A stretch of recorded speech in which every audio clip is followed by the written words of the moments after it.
So hopefully you can all see that.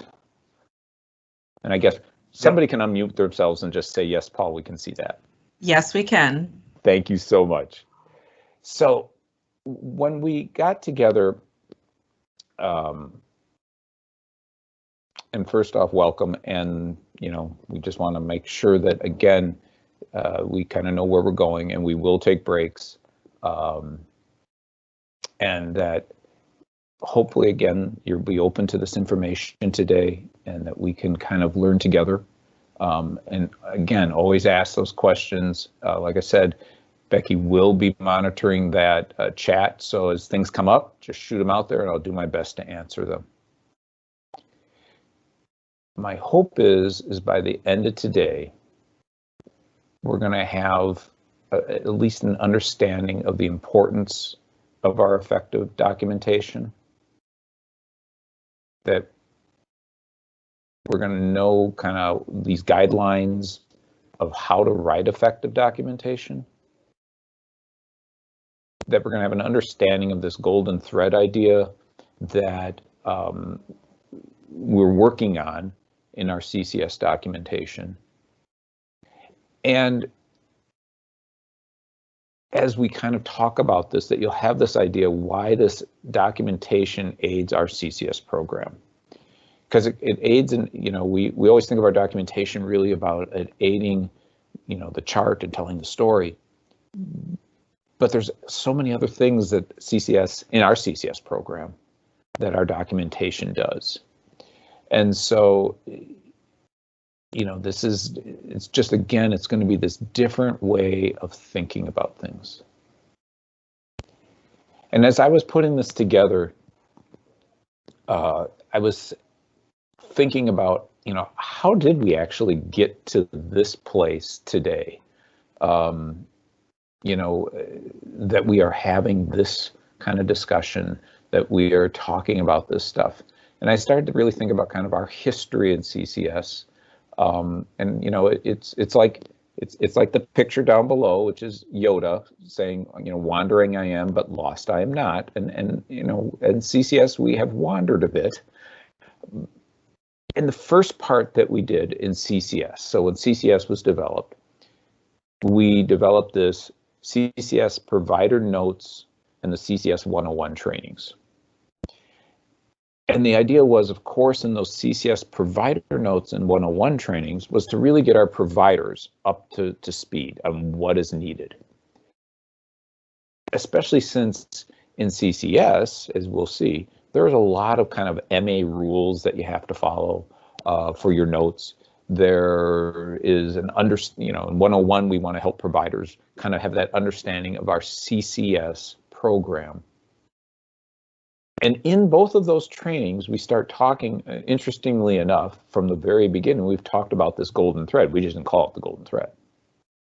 And so we had this kind of sitting there. Then in our history in CCS, we got to a point where we needed to develop and implement this internal QA process for our charts.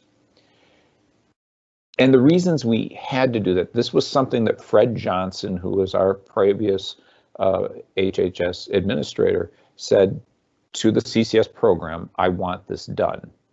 And Fred, the reason Fred wanted it done was twofold. One was what was happening in CCS programs throughout the state of Wisconsin. And what Fred found out through our finance department was that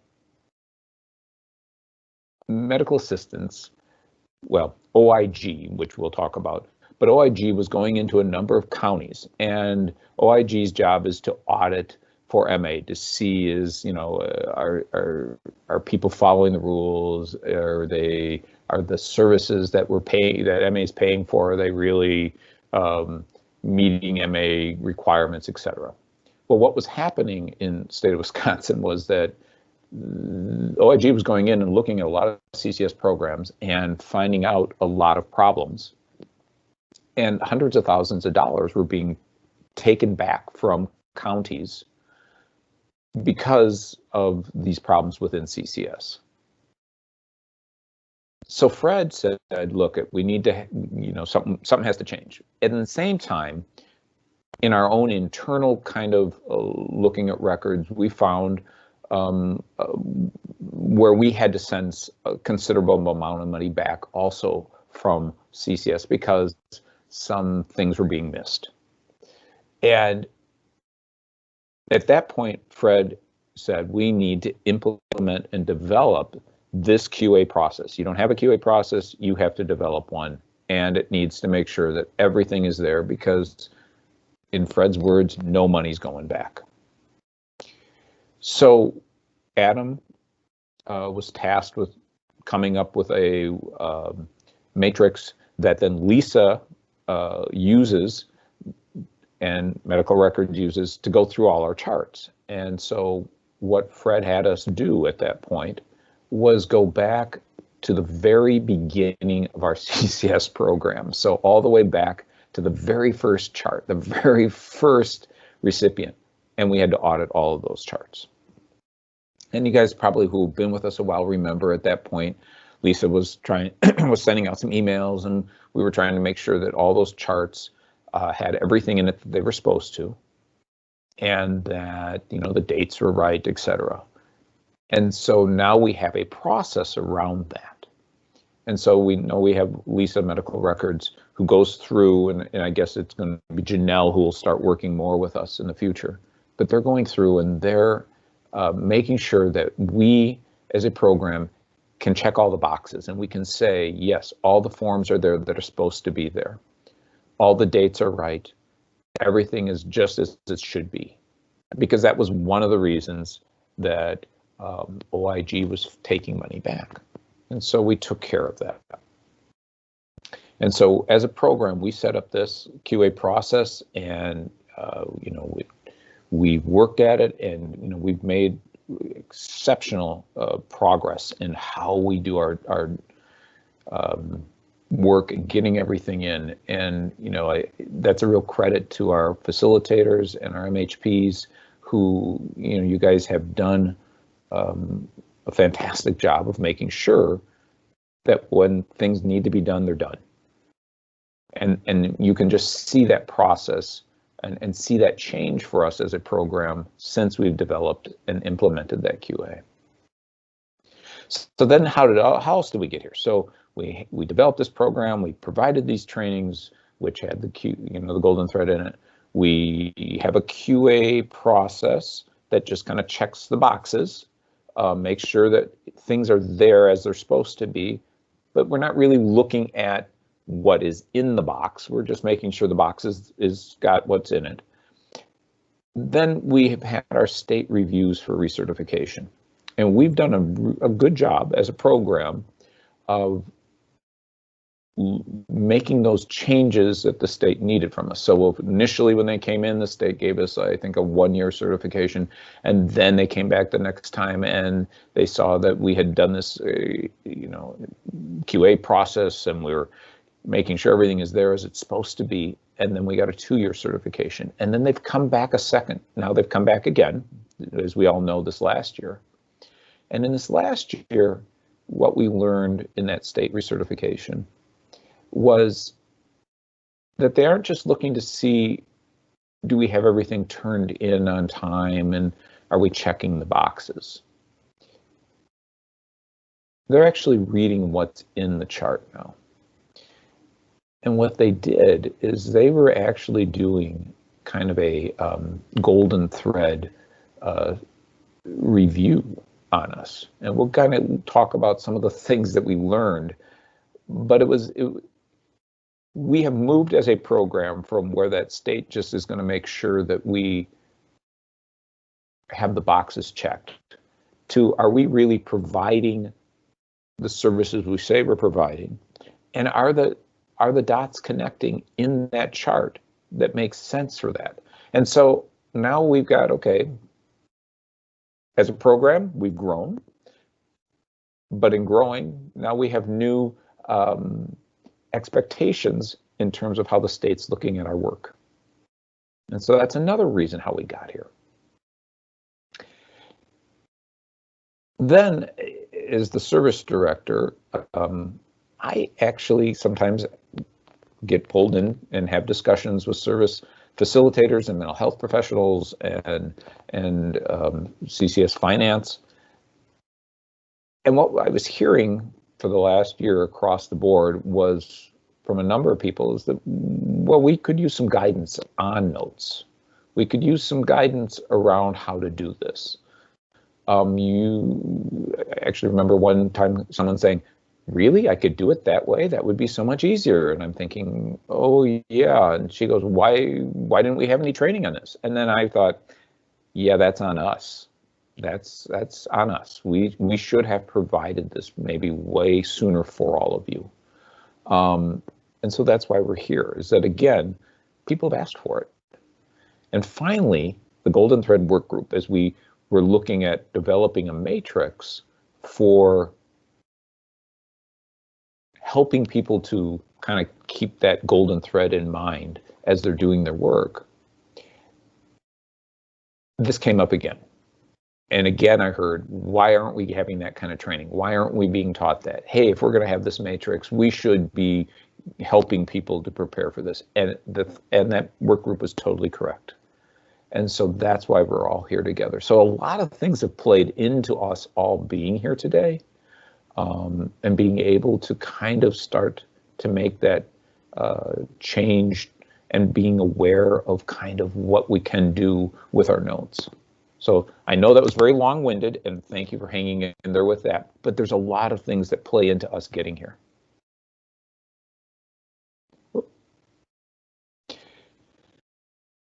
Earlier I had said that, CCS notes are very different, and they really are. It is almost a paradigm shift for you as you think about how you do notes. I can share that for me, having come from the clinic and having done, therapy and doing notes in the clinic for, well, we all know how long I've been here, a long time. When I started doing CCS recipients and working with CCS recipients, I had to figure out how to write notes differently than how I had been doing in the clinic. And it came to this process of just accepting that CCS notes just are different, and they really are different than any other program anyplace else. And there's a lot of reasons for that, and we'll again get into this. But it was really having to write things differently. And I can remember Lisa, contacting me about some of my notes and saying, this needs to change or that needs to change. And so I share that story because it's true of anyone who's working with CCS, that you really have to be aware of these notes and how they're expected to be written by MA, and what we can do to make sure that we do that. But it's that first challenge of recognizing and accepting that these notes are so different, and being willing then to do that. And then understanding how those progress notes fit into that CCS treatment picture versus other programs. Again, I touched on this a little bit with you about how the state is viewing this, but it's also, as we think about CCS and you think about recovery, we really are talking about that story of recovery for our recipient. So when the recipient is there with us and we're working with them and we're helping them in the team meetings and we're getting those providers, when we pick that chart up, we should be able to see that story of recovery. The times where we plateau and the times where we make big change and the times where we regress, but it all should be there, and it all should be connected, and it should make a lot of sense. And again, that's just something very different than what we might expect in some of the other programs that are within health and human services. And then, as I've already kind of hinted at this, but progress notes, CCS progress notes, have very different requirements than the progress notes from those other programs. And that's going to lead to us needing to write our notes a little differently as well. And then, as we've talked about, those CCS progress notes are part of this golden thread of the chart. And as we get into this, I think that'll make a little more sense as we talk about the golden thread and as we talk about how we can write notes. But it is that whole connection of all the pieces in a chart. Oops, sorry guys. So and here's where you can type in some answers. If we start thinking about our progress notes, who are we writing progress notes for? If you stop and thought about that, who's going to read these progress notes or potentially can read these progress notes?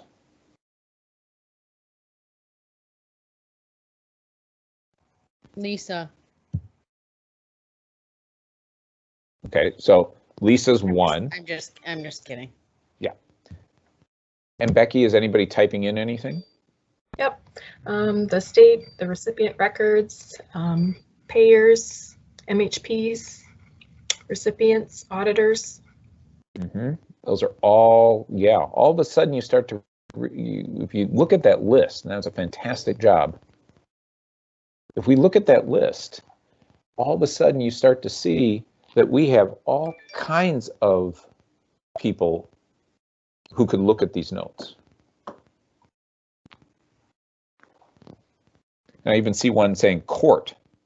So again, when we think about how we're doing CCS notes, and we think about the notes that we have, we've got a lot of different readers. And so we have to think about how that note is written, what's the structure, what am I putting in it, how does it tell the story? And so then when we start to think about that, and we go, what makes CCS different from other programs? Let me ask that question to you. What do you think makes CCS different than other programs?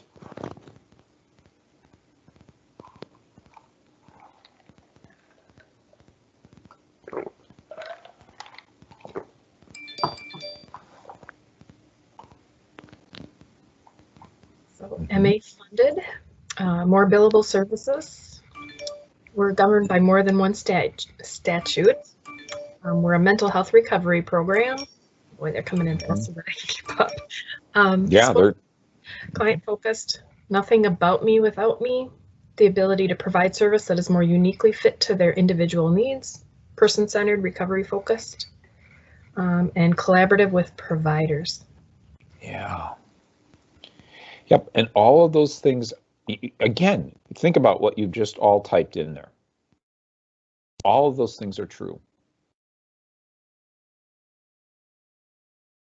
All of those things are true. And so all of a sudden we start to think about our program, that we're there to help those recipients, to aid them in their recovery. And in doing that, we still have all these other masters.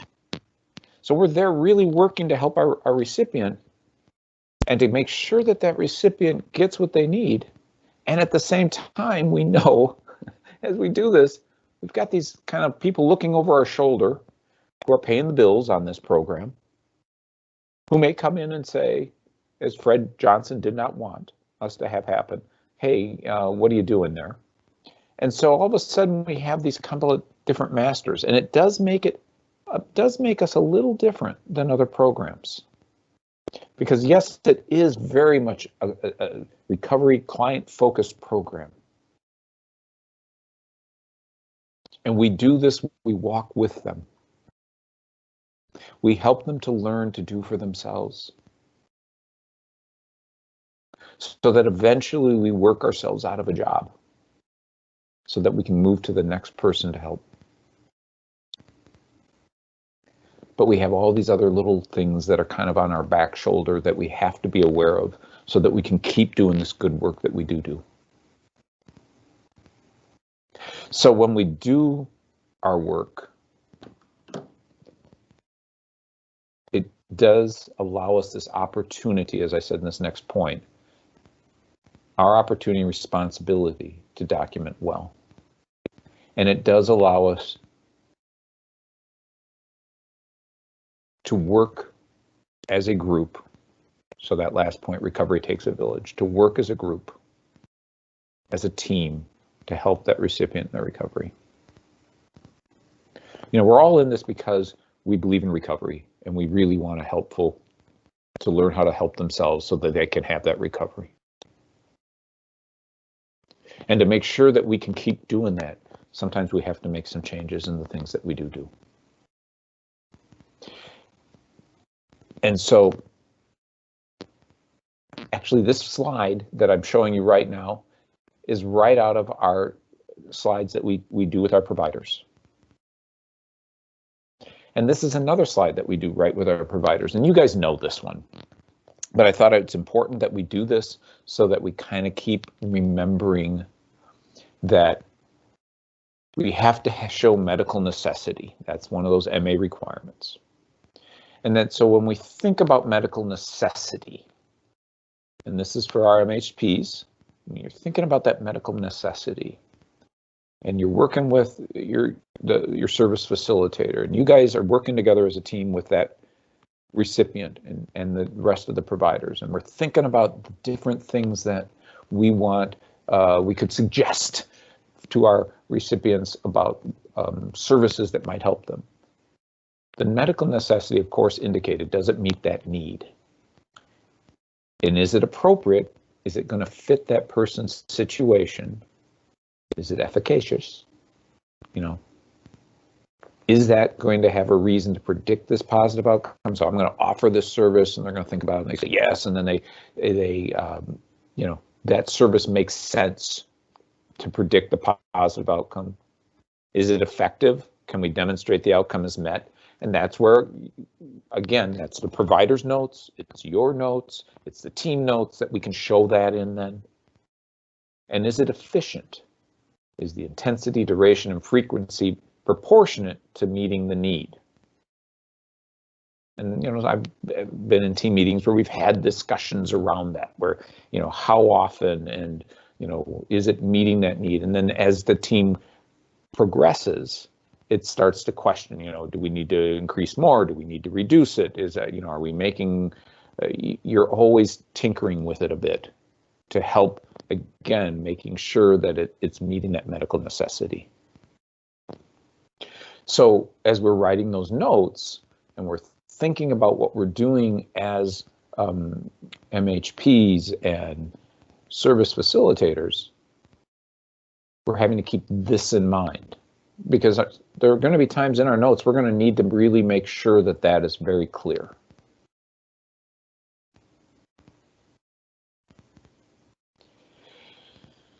So when we start thinking about CCS progress notes, and we consider their functions. In CCS, our functions, we have a lot of different functions. So it's going to obviously document the good work you're doing with the recipient and their recipient's progress towards their recovery. So we hope progress. Sometimes, of course, it's that plateauing, and sometimes it's regression, but it's telling the story.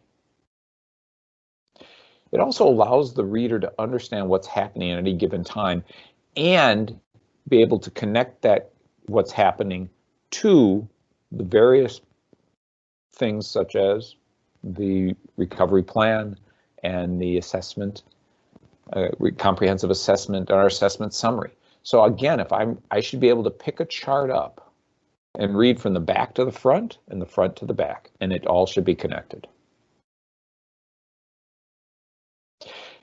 And in CCS, well, I'll just talk about our program. In CCS, our notes are the mechanism that we use to bill MA for the work that we're doing. Say that again. In CCS, our notes are the mechanism that we use to bill for that good work, all the good work you guys are doing. So we can bill MA for that. Because remember, our program is 100% funded by MA.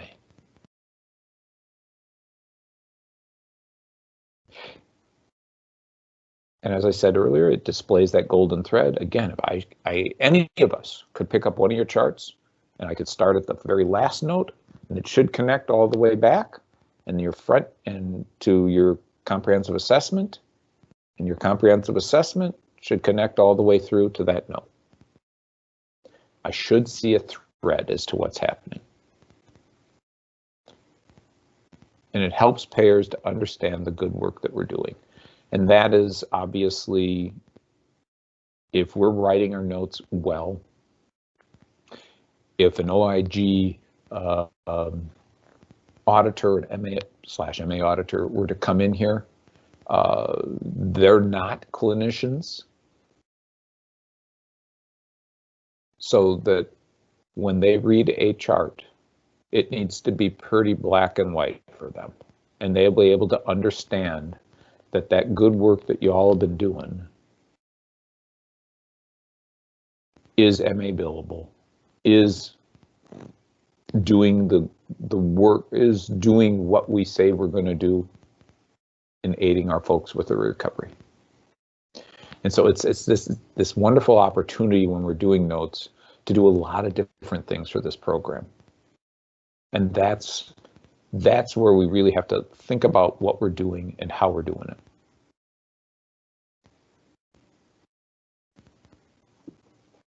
So this is another slide that we use in both the 101 training as well as the progress notes training. And it is that golden thread. And so what we talk about is how all of you do comprehensive assessments. So in your comprehensive assessment, and you have your assessment summary embedded within that comprehensive assessment, we should be able to see when we do the recovery plan, how it's connected to what you have found or with the recipient in that assessment process. And then that recovery plan then leads to the services, obviously, that we recommend and that the recipients choose from. And then that leads to our progress notes. So those services can be, in this case, it's the services that you as a service facilitator or a mental health professional are providing. And so when you're writing that note, it should always tie back to that recovery plan. And that recovery plan should always tie back to the assessment summary and the comprehensive assessment. Now, let me see if I can share this with you.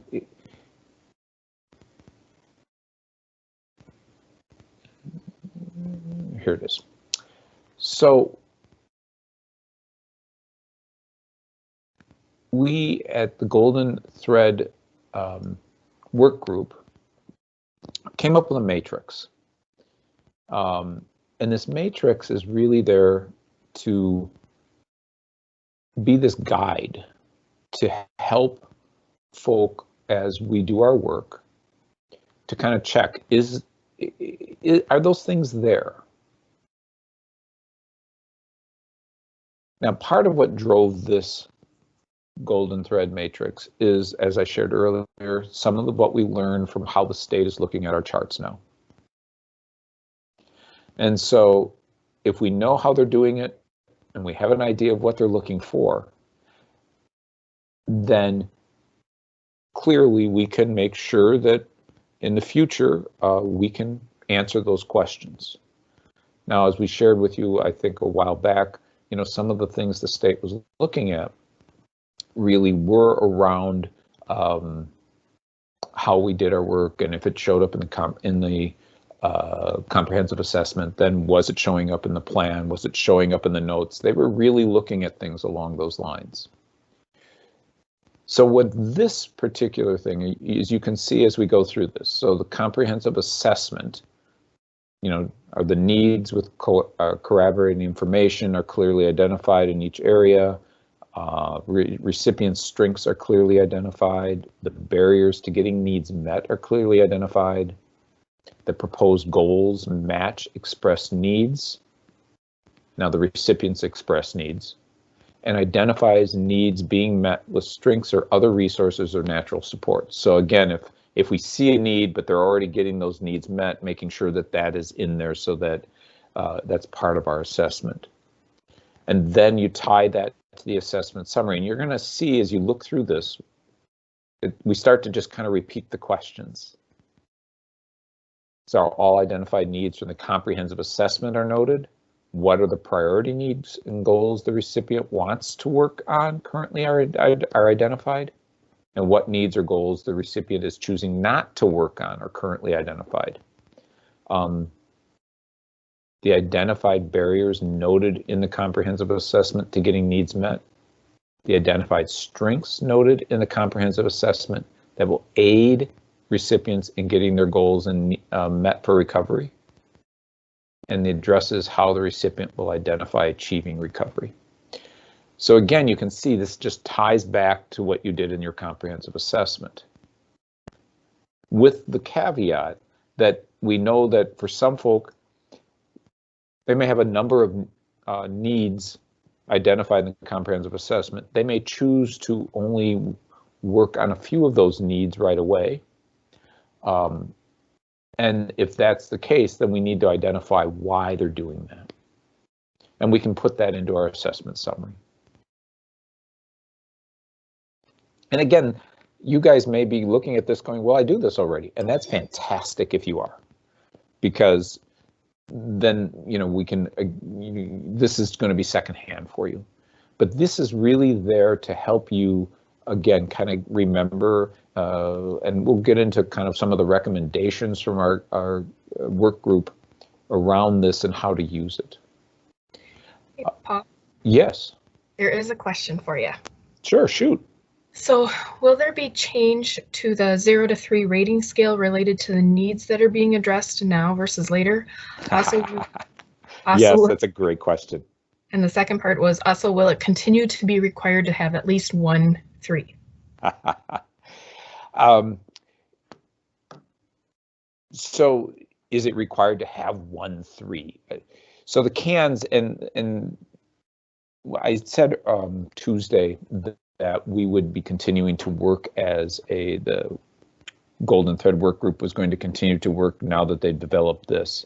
To answer the question on the CANs, they are looking at that, the whole CANs, and looking at the adults version of the CANs, and to see if there's what we can do around that to make that probably a more useful rating tool for us, and to make it a part of the assessment process. So to answer that question, it's being looked at, and we don't have a definitive answer for you on that just yet. And so that's, from the assessment itself, not the CANs. Well, and on that case, again, this work group is also taking a look at how our forms, our avatar forms for the comprehensive assessment. Right now, as you know, we have 2 separate forms. We have one for an adult and one for a youth. And one of the suggestions is to at least explore, suggestions from the Golden Thread group is to explore, is there a way that we can take the best of both worlds and try to have a form that's more CCS? Don't know if we'll get there or not, but it's something that this work group wants to explore a little bit more before, and I guess I want to make sure that I answer that question. I want to answer that question when we have an answer, because I want to give the work group a chance to be able to kind of look at that and bring it back, and we can have some more discussion around that. Again, to give you a little background, our work group really was brought together to just create this matrix. In doing this, that work group came up with a lot of other great ideas that they want to explore. and some suggestions about trying to improve the program and improve our workflow in a way that hopefully makes things better for all of us, and would answer questions much like we're getting about the, the 0 to 3 and the rating scales, etc. So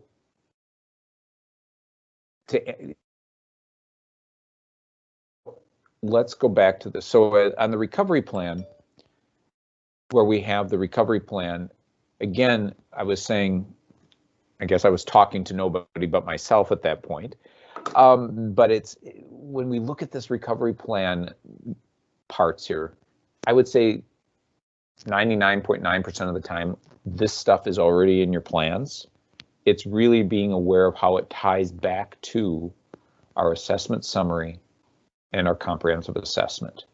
So when you see these goals on the plan are the same as identified recipients' goals on the comprehensive assessment and assessment summary.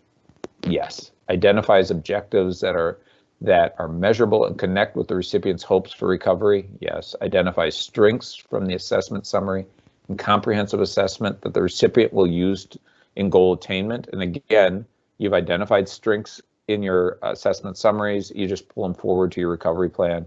And then same with the barriers. So like I said, 99.9% of the time, I think we're already meeting those in our plans. It's just making sure that they are tying back. And then when we get to our progress notes, we're identifying the recipient's need or goal addressed from the recovery plan. We're identifying the recipient's progress on that need or goal from the recovery plan, and we're identifying any barriers to that progress on the need or goal in the recovery plan. And we'll see why that's important in just a few minutes. So I said we learned some things from that state recertification. And we've shared a few of this with you in some other meetings, but I thought it was important to just kind of reiterate them again as we remember how and why we're doing what we're doing here. So what we learned in that state recertification process, there were certain things they just were asking questions about kind of over and over and pointing some things out about. One we figured out is that they were reading our charts like a golden thread. They were taking and looking from that comprehensive assessment to the assessment summary. Was it, were all those things that we just put in that matrix there? Were all those things there? And then once they looked at that assessment summary, they looked at those recovery plans. And was that recovery plan really tying back to that summary and that comprehensive assessment? And then they were reading notes and they were asking questions. Why is this happening? Why is that happening? Why is that documented? Why isn't it documented? And so they were really kind of questioning some of what we were doing, not saying we were doing a bad job, just kind of like, well, if they're saying it here, why isn't it here? Just looking for those explanations. Now, the state would look for this documentation as to why, and this was a big question, why is identified need not addressed? And we often would say, well, it's the recipient's choice. They get to decide whether they're going to, what goals they're going to work on and how they're going to work on them, and they acknowledge that. What they were questioning is then why wasn't that there? Why isn't that in the chart? And so obviously that was something, as we put that matrix together, we wanted to make sure and bring to our attention as a group that recipients have a choice and they get to choose how and what goals they're going to work on and when. We just have to do a good job of documenting that was the recipient's choice. And again, for some who are already doing that, not a big deal. Awesome. And for those that sometimes we kind of just miss doing that, just be aware of that so that when I or state or you and your MHP or whoever picks up your chart, they can kind of figure that out because it's right there. The other one that state was really looking at was our documentation of why the amount of authorized hours do not match actual used service hours. Now, all we could do is say to them, that's providers, we're working with the providers to make sure that they are documenting when someone isn't showing up for a session, etc. The other thing that we could do with that is certainly as we have our team meetings, really make sure that we're kind of double checking on that. And then just getting that documented into a note one place or another. Sometimes that's going to be you as a service facilitator when you're having discussions with a provider, or maybe the provider's calling you. But just making sure that that's documented in there, because if we had a particular recipient who maybe had 10 hours a month on their plan and they were only using 3, there was a lot of questions as to why that was, and whether that, going back to our medical necessity question, or the medical necessity question and slide, they started to question, was this even really an appropriate service if the recipient isn't using it? So again, these are just things to think about and to be aware of. And as we do our documentation and our notes, it's stuff to keep in mind. Now, I want to double back 1 second here to our golden thread matrix. The thought behind this from the work group was that we could use this matrix in a lot of different ways. And their thought was that if someone wanted, a service facilitator, an MHP, wanted to use this and just have it right next to them while they're doing their work as a reminder, that's one great way to do this.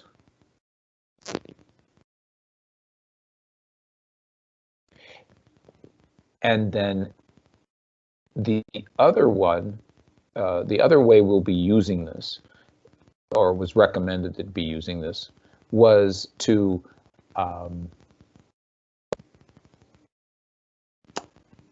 use it as a way for you as a service facilitator and you as a mental health professional to, as you're working together on your charting with a recipient, or in your supervision, it's a way to kind of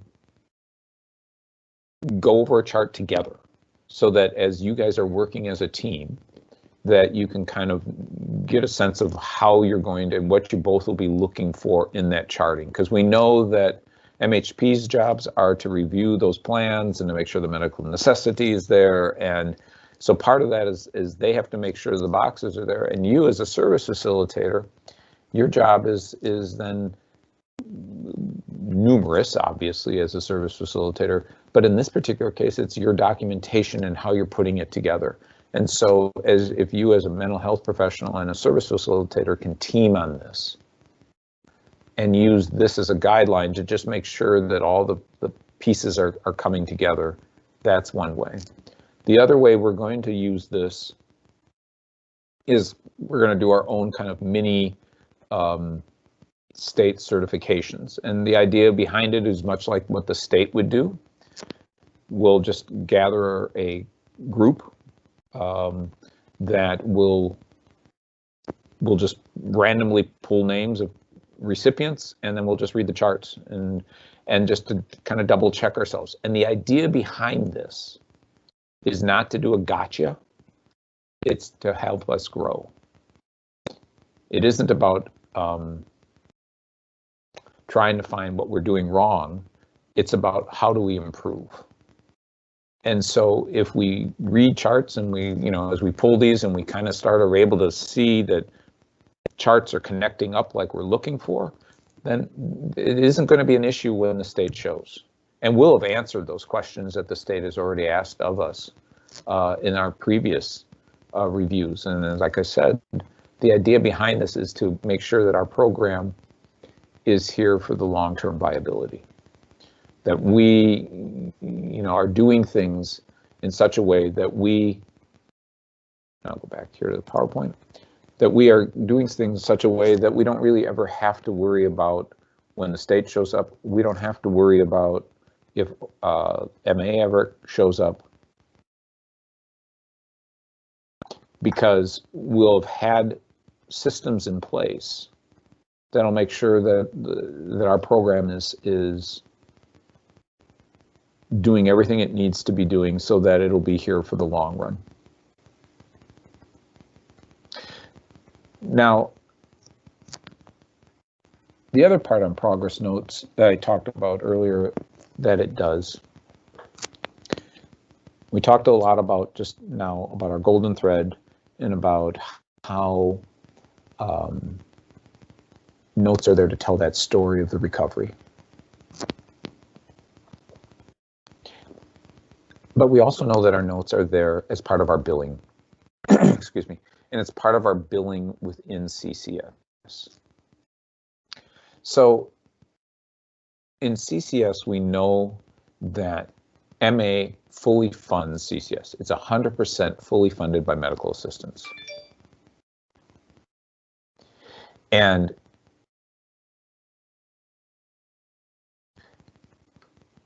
MA funds by paying for upfront billing through reconciliation. So we think about how MA is paying for CCS.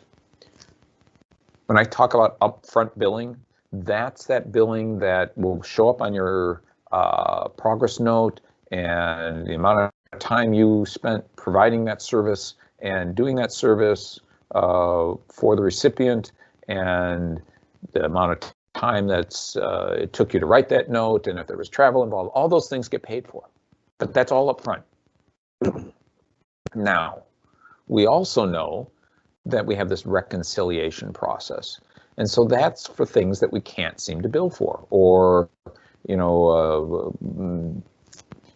some kind of service that is a non-billable service, or time somebody hasn't been open to CCS yet, but we're still doing what we can to work with them. So we have this reconciliation process. So it's upfront or reconciliation. And we know that CCS is our progress, our CCS progress notes are our mechanism used to document for the upfront billing. And the time study that we all do is the mechanism that we use to document for all the other things. So that reconciliation process. So keep that in mind as we kind of move forward. MA fully funds our program, and it pays for it one way or the other, upfront or reconciliation.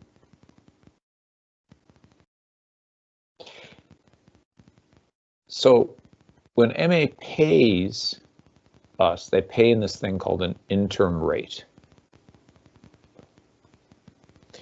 And so St. Croix County CCS will bill at our calculated costs from the direct services hours. Now,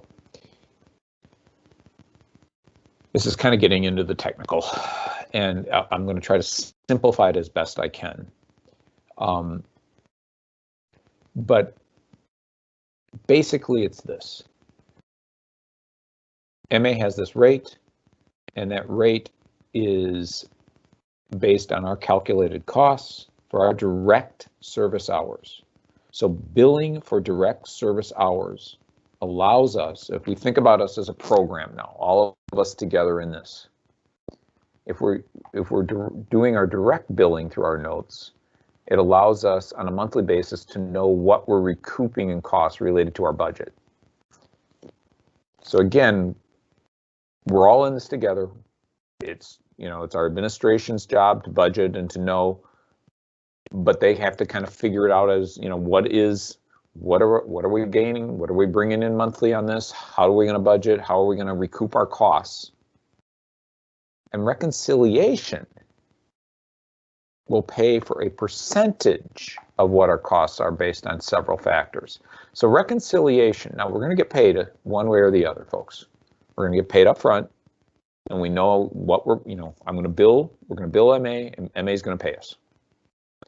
Or we're going to do reconciliation, and we're going to get a percentage, and it's based on a lot of factors. And in putting this together, I was able to kind of see that this factors, it's like, the only thing I could think of is it's much like when we do a functional screen. They have some algorithm in the background that we don't always understand, And it doesn't always make a lot of sense, but that's how they do our reconciliation. They have some algorithm. In the next slide, I'll show you these factors. So this interim rate refers to the current statewide rate paid by Forward Health for CCS services. And those rates are per degree level. So Faye helped me out here in understanding this a bit. And so I've made this into a slide for us. On reconciliation, so what we're doing, and if you look at this, just what Faye wrote to me here was, the wages and the salary of every person who provides direct services, and the wages and salary of the staff who have more than 25% of the time in direct service, and then we report the PTO and the holiday time of that person, and then all of a sudden it's just all these little factors that we have to report. And then you're doing this direct support hours of the person, also report the operating expense, the overhead, indirect expense. They subtract and allow expense. They subtract any unallowed expenses. They determine a cost per unit. They calculate the difference between what we were paid for MA interim rate and what the cost per unit is, and we get reimbursed on the difference on each unit billed. Wow. It's this algorithm. They're doing something in the background. And if we think about our program,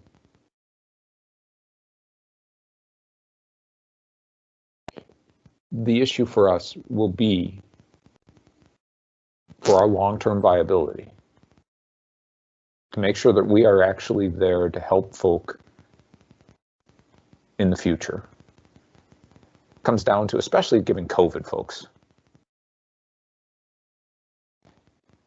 it comes down to all of us being aware of what we're doing. Not some, all of us, because we're a team and we're in this together. But it's being aware of what we're doing and how we can go about doing it in a way that allows us to recoup all that time that you guys do in your service and working with recipients, because you all are doing an awful lot of really good work. And my suspicion is that we are probably not documenting it as well as we could to recoup all the great work that you're doing. And then we end up going on the backside to this interim rate, which is maybe we'll get what we want, maybe we won't.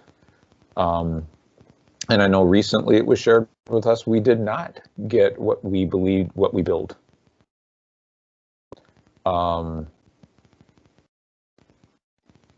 We did not get it.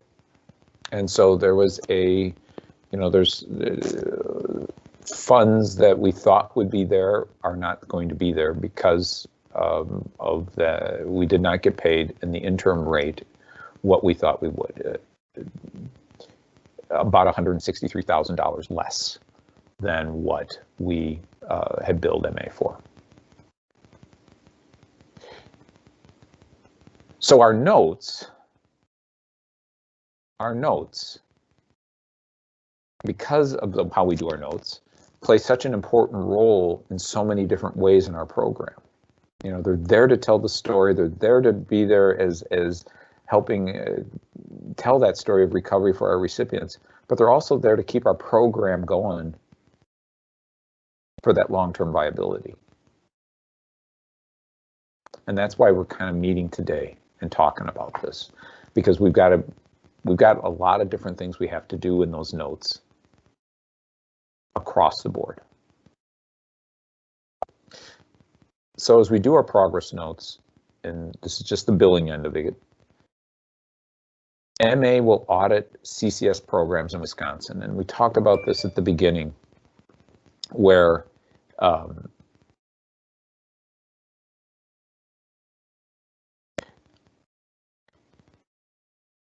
what we talked about in the beginning here was how Fred knew that other CCS programs around the state were getting audited and hundreds of thousands of dollars were being taken back.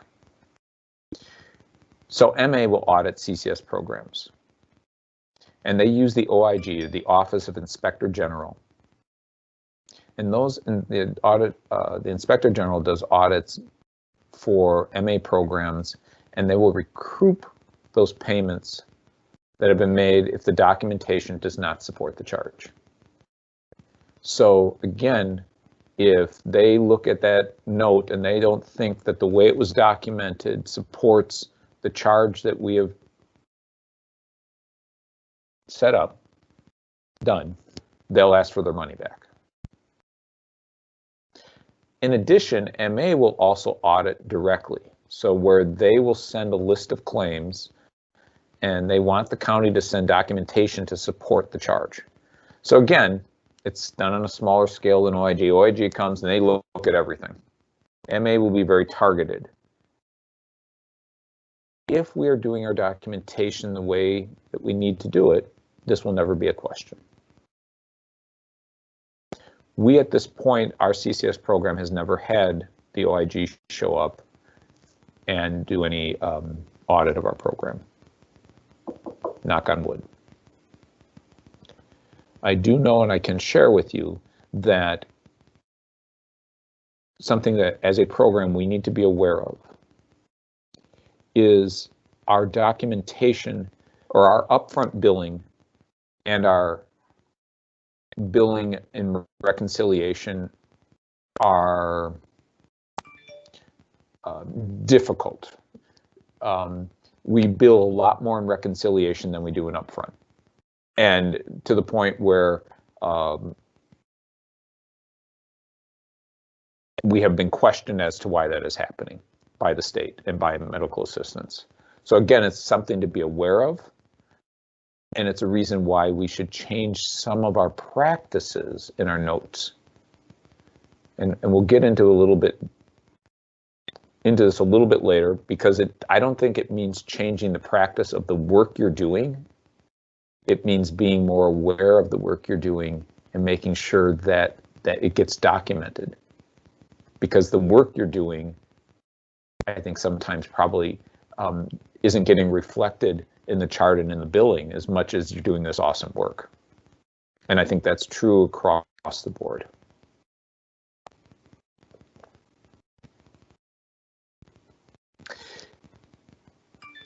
So, okay, we got lots of questions. I'm hearing my phone ding, so I'm assuming those are questions. They are, Paul, but Faye's answering them in the chat. Faye, you rock. Thank you so much. Good to go. All right. Where are we at time? I would imagine people probably need a bit of a break before we get into the nuts and bolts of notes writing. Am I correct on that? Would people like a moment to get up and stretch? Or do people want to keep plowing ahead? There's a yes, please in the chat. There's a yes, please. All right. So let's do this game. Let's take 10 minutes. I'm going to put up, because we're just going to keep the recording going, but because of the way Microsoft Teams works, and I'm just going to put up a break slide. Let's take 10 minutes. So let's get back together at 10:27. How does that sound? Great. All right. We'll see you guys in 10 minutes or so.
Hey, Paul, your microphone's still on. Oh, okay.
Hey, Paul. I don't know if you can hear me. I don't think he has his earbuds in, Vicky, to hear you. Oh, okay. I'll type my questions.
Hey, Paul, since you're Yeah. back here again, Vicky put a question in the chat if you want to maybe.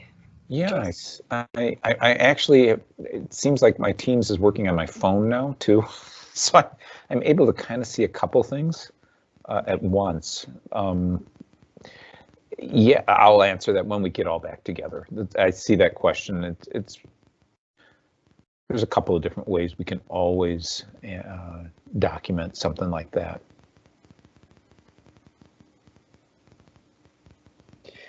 Well, I'm going to get back to our slide, and then we'll see if everybody's here, and then we can have a little talk first. Let's see, what do I need to do?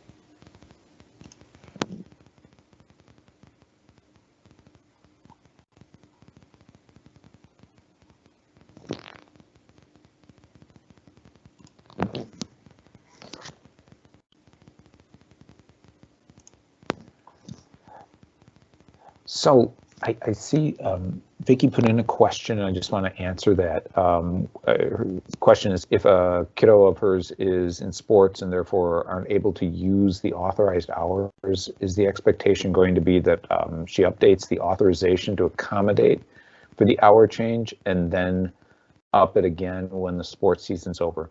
I think, Vicki, on that first question, to me, it's if we got that documented in the chart, you know, whether that's in your case notes, in that team note, or maybe both, I think then we don't need to mess with the authorization as much. If you know what was being really questioned by the state was more along the lines of, well, if they aren't using all those hours, why? You know, show me why.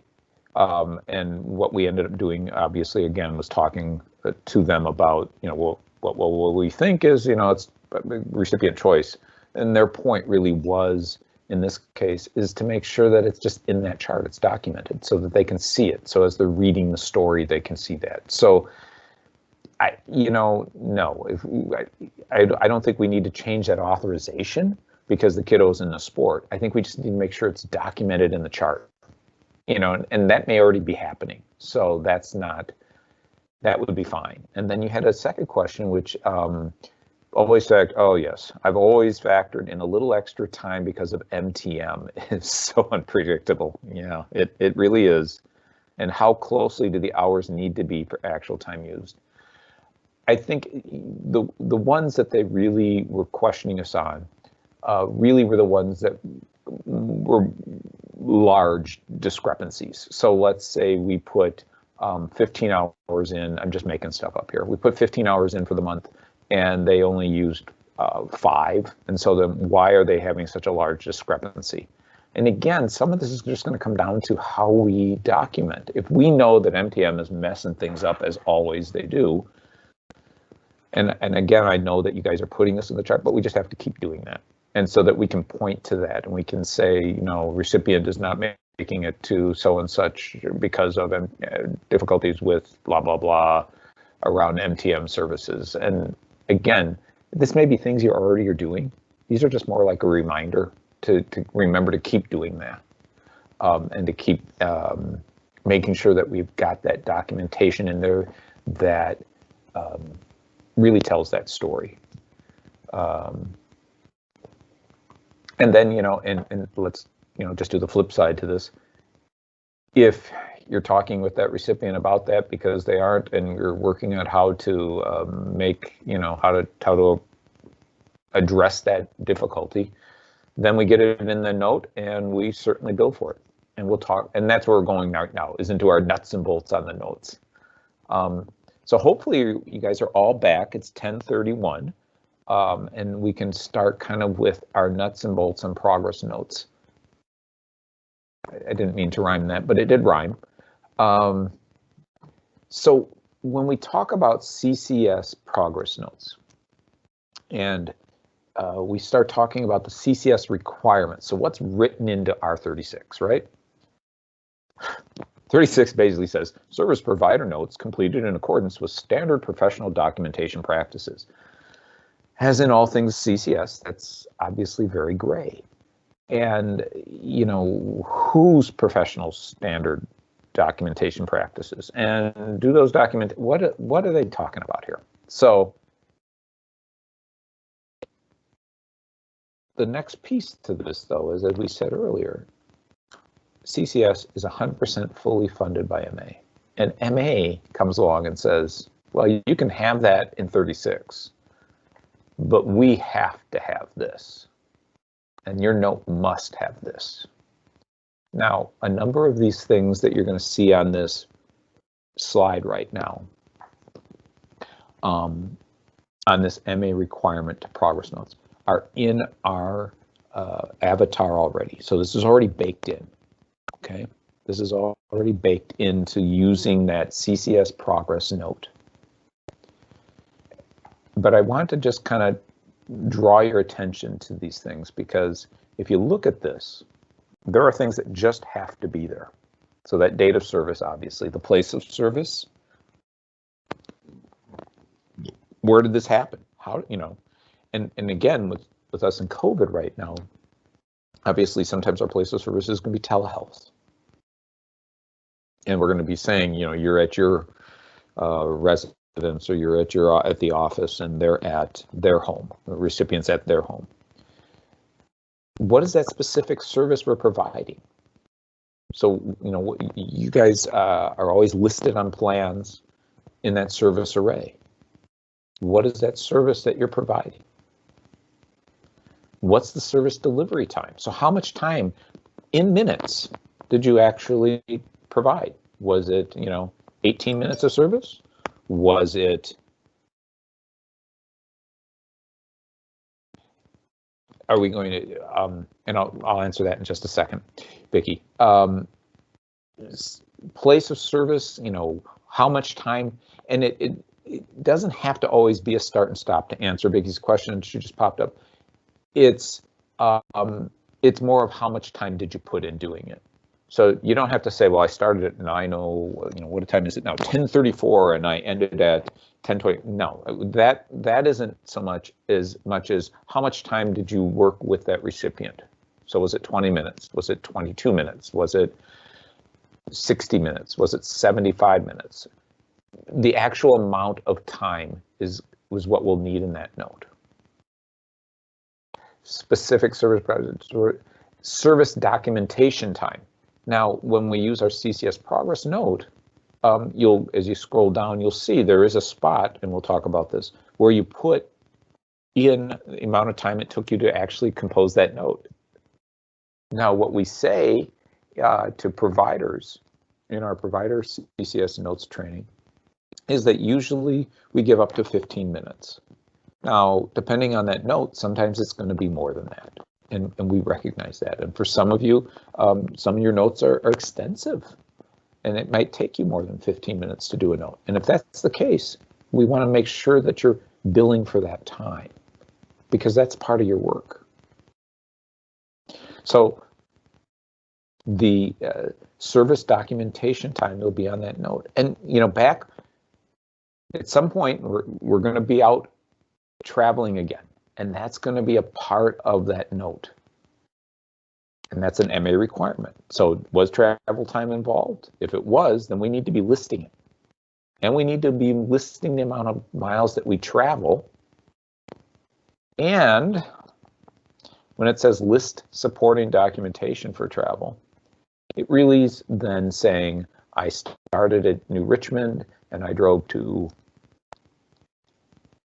Glenwood City, and Glenwood City back to New Richmond. That's all you need for your supporting documentation. Now, you probably have to put that in the way we have it anyways, within your the narrative of the note, but it has to be in there. That's, again, it's one of those requirements that MA says we have to have. So if we're traveling, when we all can do this again, we can actually get out and have our team meetings and meet with our recipients. We'll want that travel time in there. We'll want the miles, and we'll want that supporting documentation, which is start and then back, if that's what you did.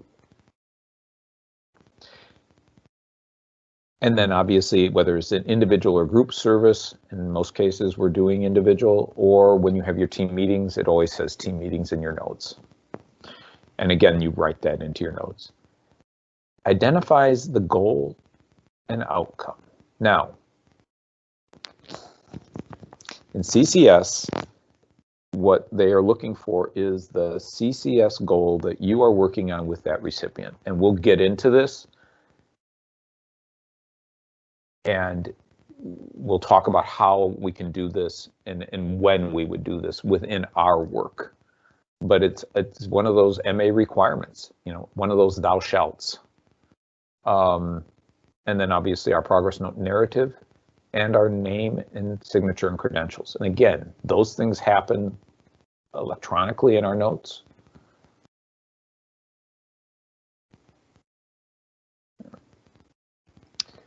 Now, when we talk about a narrative in a progress note, this slide is directly what we use with our providers to help them understand how to write an effective note and a note that is audit proof. Now, when you see this, you'll see that the guiding questions for content. So when you start thinking about writing a narrative in your progress note,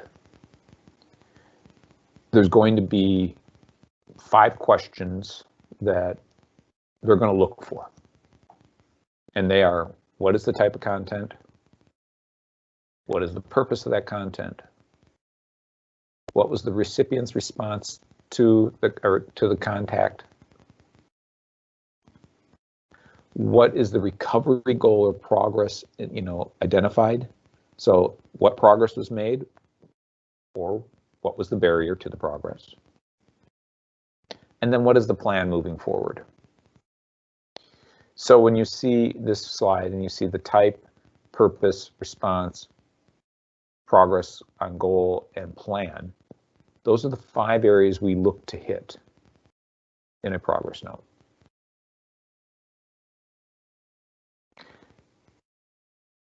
Under best practice, you'll see various kind of questions you can ask to say, am I actually getting this? So type of contact, you know, was it face-to-face? Was it on the phone? Was it collateral? Was it telehealth? How was it? Who was in the meeting?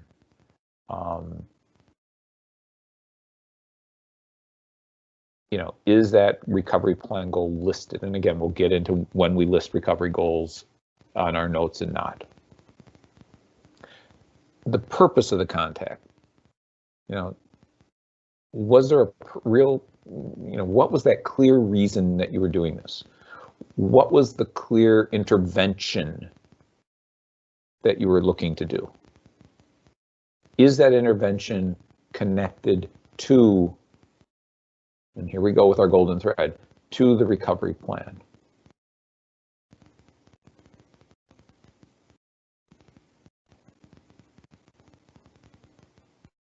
Is that intervention connected to the recovery plan?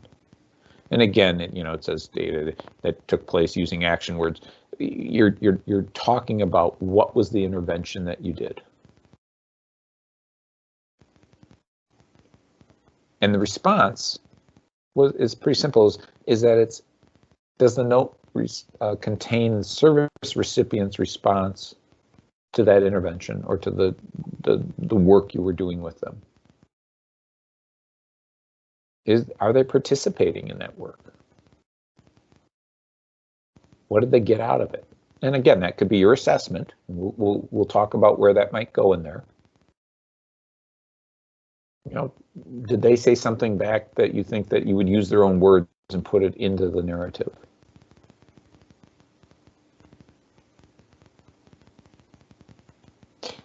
Was it helpful?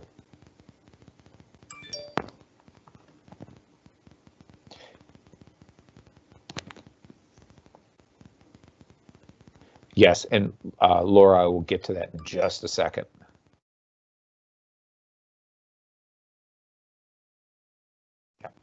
And so we will talk about both of those things in just a second. But part of what we're doing with this right now, guys, is to remind you when you do have contact with a recipient and you are doing that work with the recipient,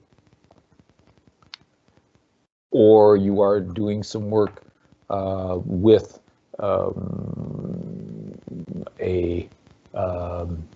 family member of the recipient, there are some ways and things you would want to make sure that you are adding into that note so that, as we say to the providers, it's audit proof. So when you do this recovery goal progress, if you're doing work with that, does the note describe any progress towards that recovery goal? If you're doing case management, were you doing something that helped with that recovery goal progress? That should be in there. Does the note contain information regarding the plan moving forward? So what's the plan? What are you doing? What's the next step? Maybe it's that, we're going to have a team meeting in 2 weeks. Maybe it's something as simple as I'm going to call the recipient in 3 days. It could be something that simple. But what is the plan? Now, we provided, I'll just show you, and I know you have this. This is the matrix that we offer our matrix that we offer to our providers. And again, it's something that we've shared with you so that you can have that as something to refer back to when you are considering your notes or you're starting to practice writing your notes a little differently. Like I said, this billing information required, for the most part, that's going to be included in Avatar, except that listing that supporting documentation for travel and listing the recovery goal. Those are the two that are going to be difficult. We're going to have to find a way to put into our narrative. But then you can use the type of contact, purpose of contact, response to contact, recovery goal, progress identified, and plan. Those 5 points, you can use this matrix to just kind of remind you, am I doing this? And again, this is going to take practice. When I started having to write CCS progress notes, it took a while for me to remember how to do this, and I would have to have this by my side to be able to write those notes in a way that I knew that I needed to.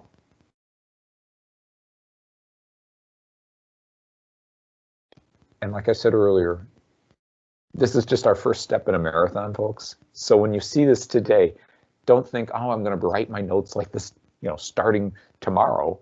You're going to try. And hopefully hopefully by the end of the year, we've got this down. But it's just going to take us all working together and practicing.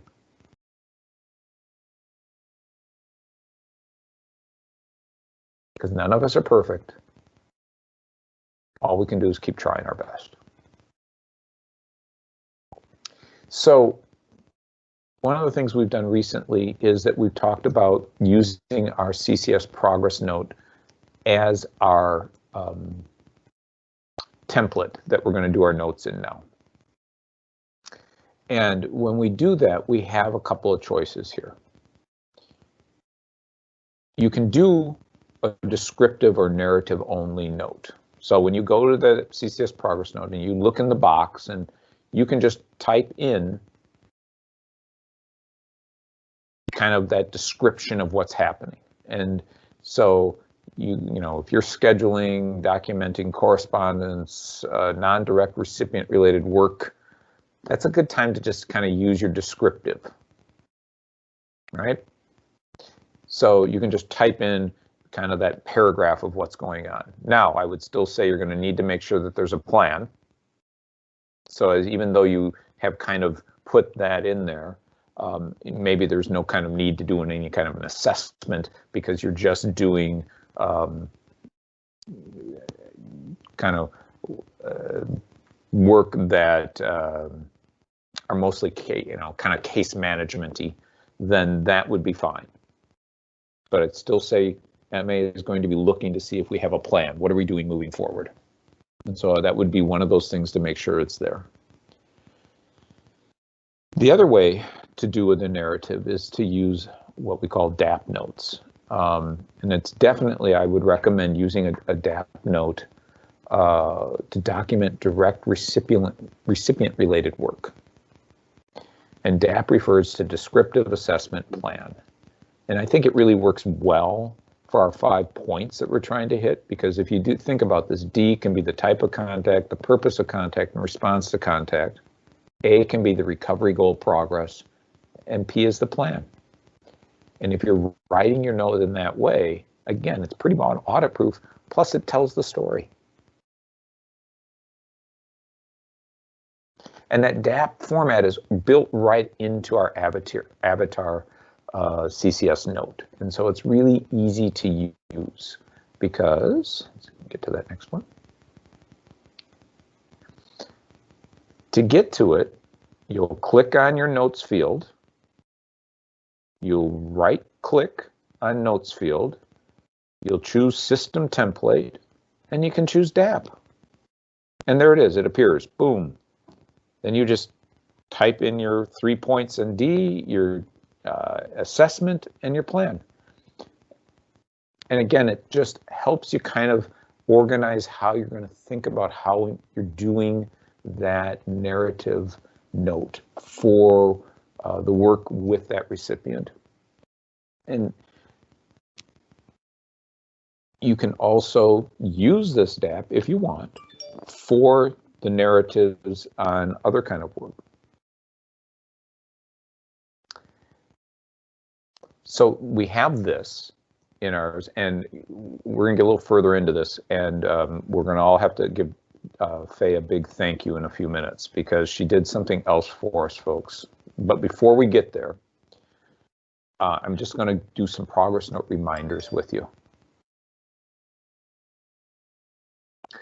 So progress note reminders, let me just help you with this.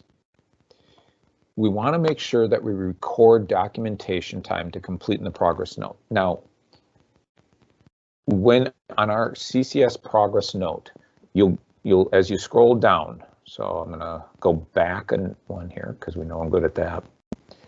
Here's where you're going to do your notes field, right?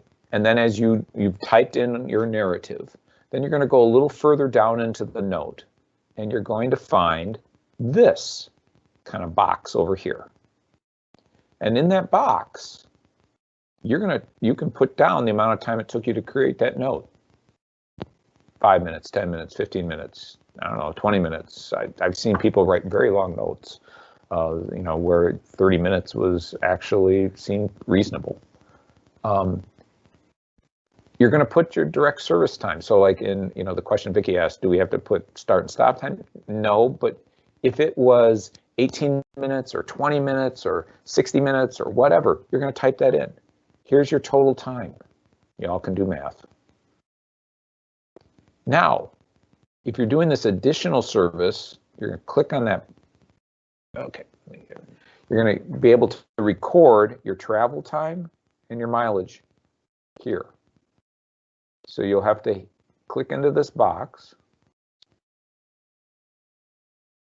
And you'll be able to record down here your actual travel time and your mileage time.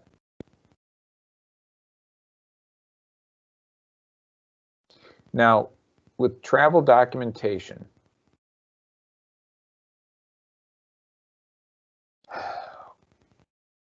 I'm giving you this information right now, gang, on travel documentation, because this is what we say in our provider training notes. And so some of this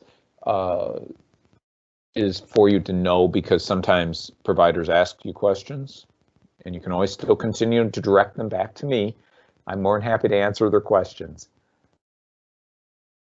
But with billable travel time, it's from your origin. Now, in our case, because we're in COVID, for all of you, we're probably not traveling at all, or very little.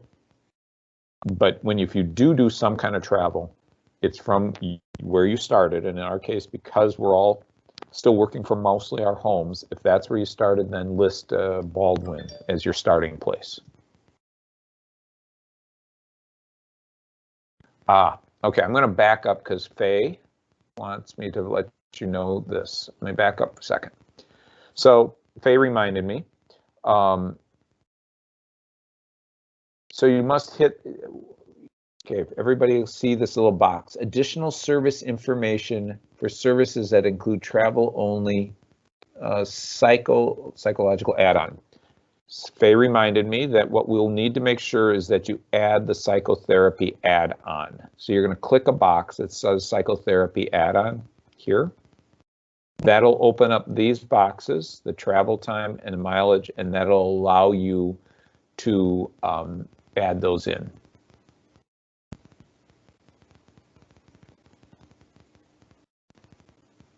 And again, folks, this is just going to take practice. And if you have issues, feel free to reach out.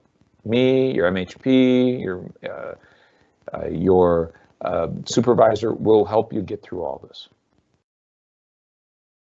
Now I want to get to the travel again on this piece. In our case, so if you start out in Baldwin and you're going to travel to the recipient's home, then you'll say Baldwin to wherever. What we say to our providers is simply, you're going to travel from your office or your starting spot, whichever is shorter. And the reason we've done this within our agency now is with providers, is that we had some providers who were coming from very far away, a few counties away, and while their office might be much closer. And what we've had to do is say, well, that's not working, you can't do that. And we also have providers that were setting up their travel such that they were traveling way north because they worked for the W's, and then they would move from the, that particular W's recipient to one of our recipients, and then they would charge us for 80 miles to travel to our recipient. And we had to say at that point, we really need to make a rule around this that says, when you're traveling, it's either from your office or your starting spot, your origin spot, whichever is shorter. And so that's for our providers. In your case, because we do row, flexible work environment, some of you will start from your homes when we are back traveling. Again, that's where you'll say you started from. So if you're starting from Baldwin, or you're starting from Hudson, or you're starting from New Richmond, well, if it's New Richmond, you'd say the same thing whether you're in the office or not, starting from New Richmond, and then where you traveled to, and then back.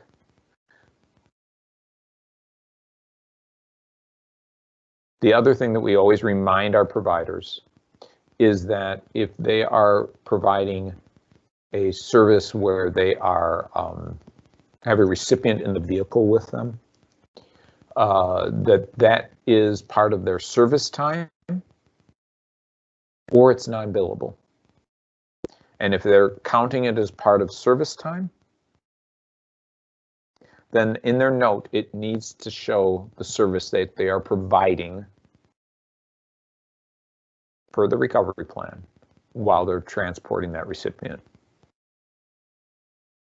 So as you're writing your notes, and I share this with you because as you're writing your team, your recovery team plans, keep that in mind. If you're having providers do any kind of transport, it either is going to be considered non-billable or it's part of that authorized service time. So it's just kind of an aside for you to think about.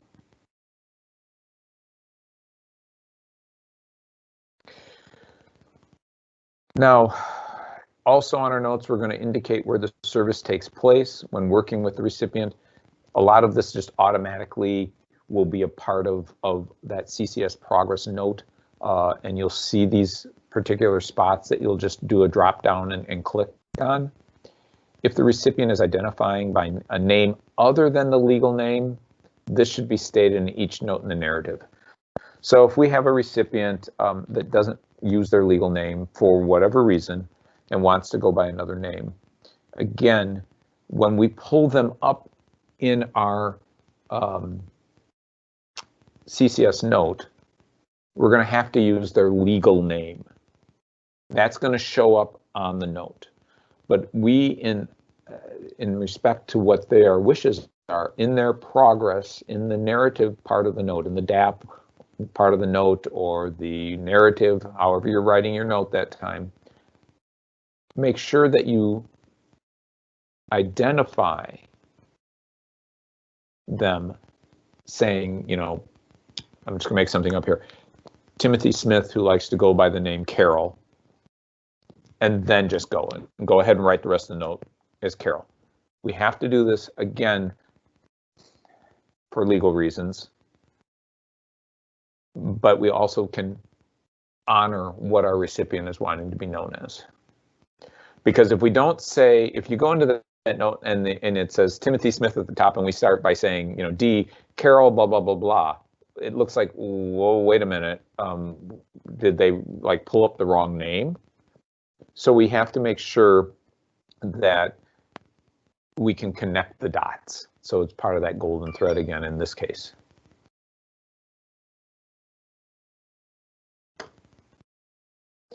So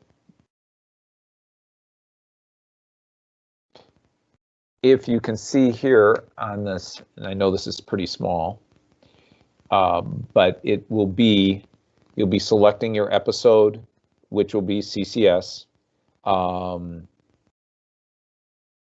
If it is an existing appointment in your schedule, it's going to pop up. You're going to hit that existing appointment piece here, and then it'll pop up elsewhere. If it's a new service, that can still be billed. If it's new service, you're going to get down here and you're going to get to this location. And then you'll hit that, and there's a drop down for that as well.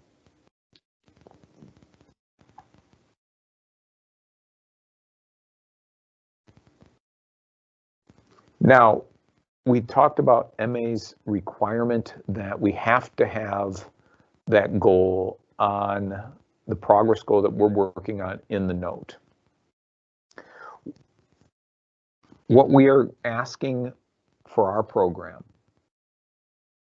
is that when we're providing that direct service related to a recovery goal with the progress note, and that the progress note writer is authorized to perform. So whether that's, in most cases, we're talking service facilitator now, because you all are listed in your progress notes to do certain things, or in your recovery teams and plans to perform certain things. Then that recovery goal must be a part of the progress note. So the providing a service directly related to the recovery goal that the progress note writer is authorized to perform, the recovery goal must be a part of the progress note. That means that in most cases, you'll end up having to kind of cut and paste. We are unable to pull from our plans note goals, and it's unfortunate, but when we developed CCS, we made a lot of our documents that we custom made them, and because of that, Avatar doesn't allow you then to pull things forward into other forms, and so what ends up happening is you end up kind of having to do cut and paste goals, and almost what I've heard from some who have done this is that they've had a Word document where they just pull from all the time. Now, everyone, as we do this, we'll work with everybody to try to find a working way that that's most effective for each one of you. And again, some of this is just going to take us some time to make that happen. and to be remembering to put that goal in the note. And so as much as you see this right now and go, oh my gosh, and I would be going, oh my gosh, some of this is that we have to do it, and some of it is because we have to do it, we're going to figure out a way with each of us to find a way that works best for us. The cut and paste is one way. I know that Melissa has shared with me that was, she had a way that she did it with some of her notes in the past after attending a provider note program. She felt she needed to be doing that, and so she was able to do that.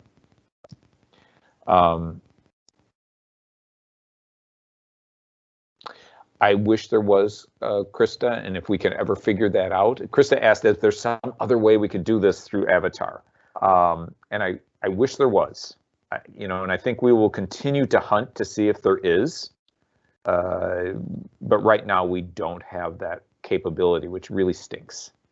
And again, we'll continue to look to see if there's some way we can make that happen. Right now, we're kind of stuck doing the cut and paste as much as I can do it.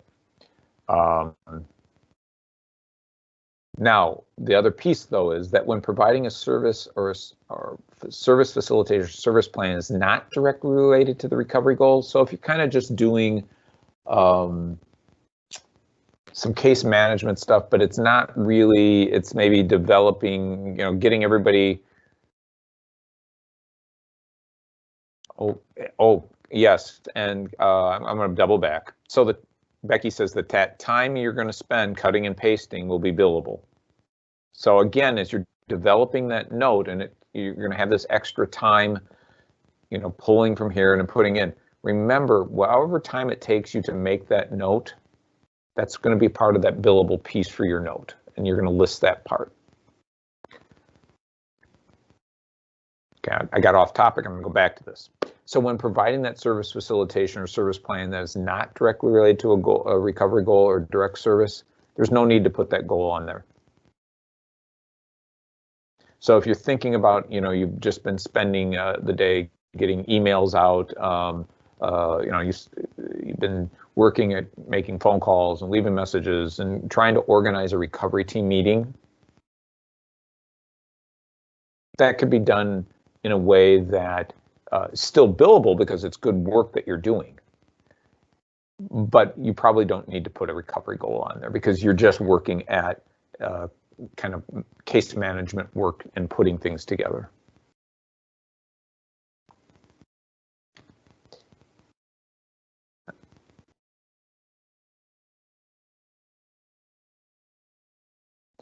So, and Kayla asked, will there be some examples of how this looks in practice?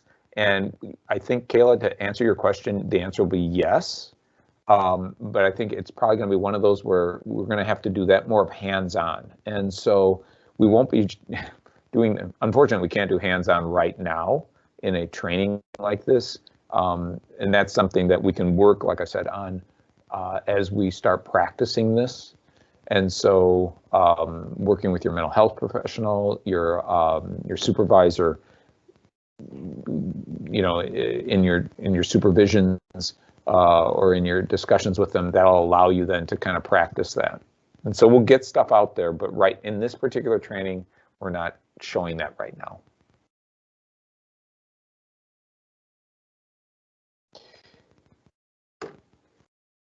Now, another reminder here for you in the narrative part of your progress note is if the progress note is for non-billable charges, because there are some things that are non-billable, a statement in the narrative should be added indicating the reason for a non-billable service. So, for example, the service is non-billable as the recipient is currently inpatient at blah, blah, blah. The service is non-billable because the recipient did not pass the functional screen on the date. So if you're writing a note and it's clear that it needs to be in there to tell the story, but it's going to be one of those that's going to be non-billable, we just want to make sure that it's really clear as to why it's non-billable. And so that's just adding that kind of statement within that narrative.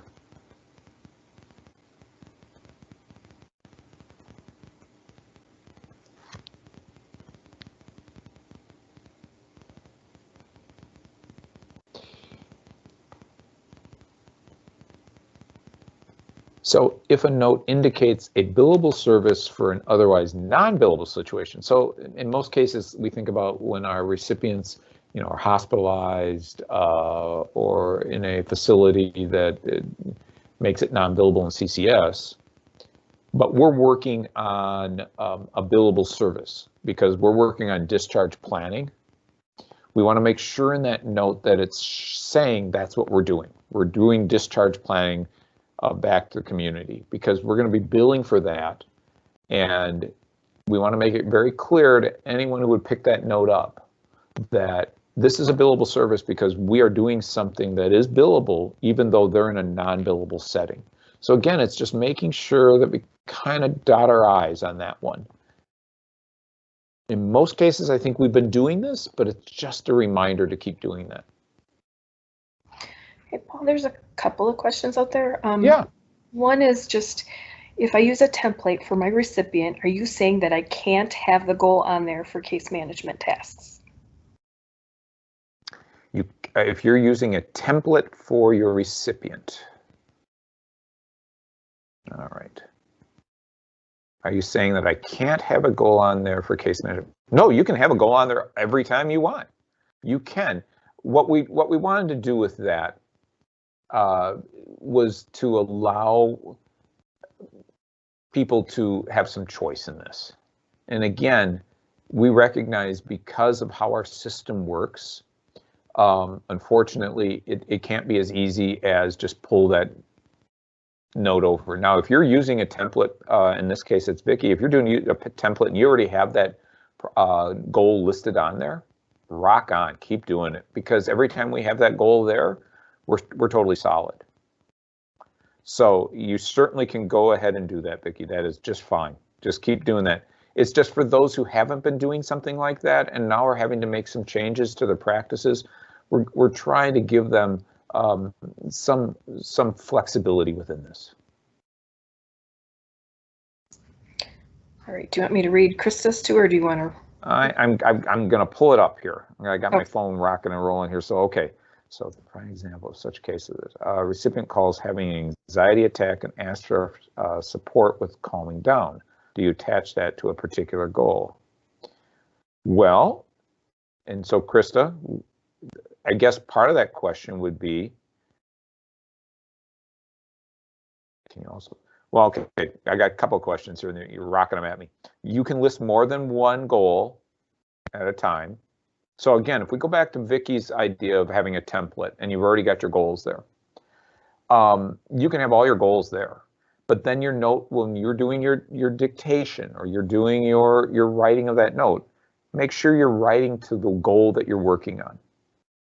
So if you're there supporting them, which one of those is going to be the one that's helping them towards that recovery? So in your particular case, Krista, if you talk about the one that you're saying, and they're having an anxiety attack and they call you up for support, well, I think we could fit that under one of the things that you are doing because you're in there for what? Support.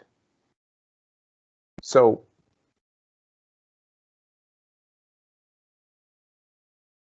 then you would just note in your progress note, you would have that narrative that would certainly talk to that as being supportive.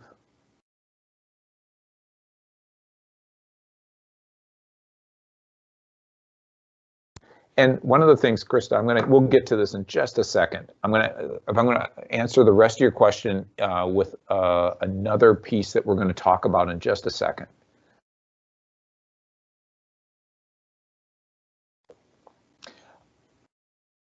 In fact, let's just pull it up. I'm going to go here, and I shared this with you guys yesterday, and this is really more to help you all think things through.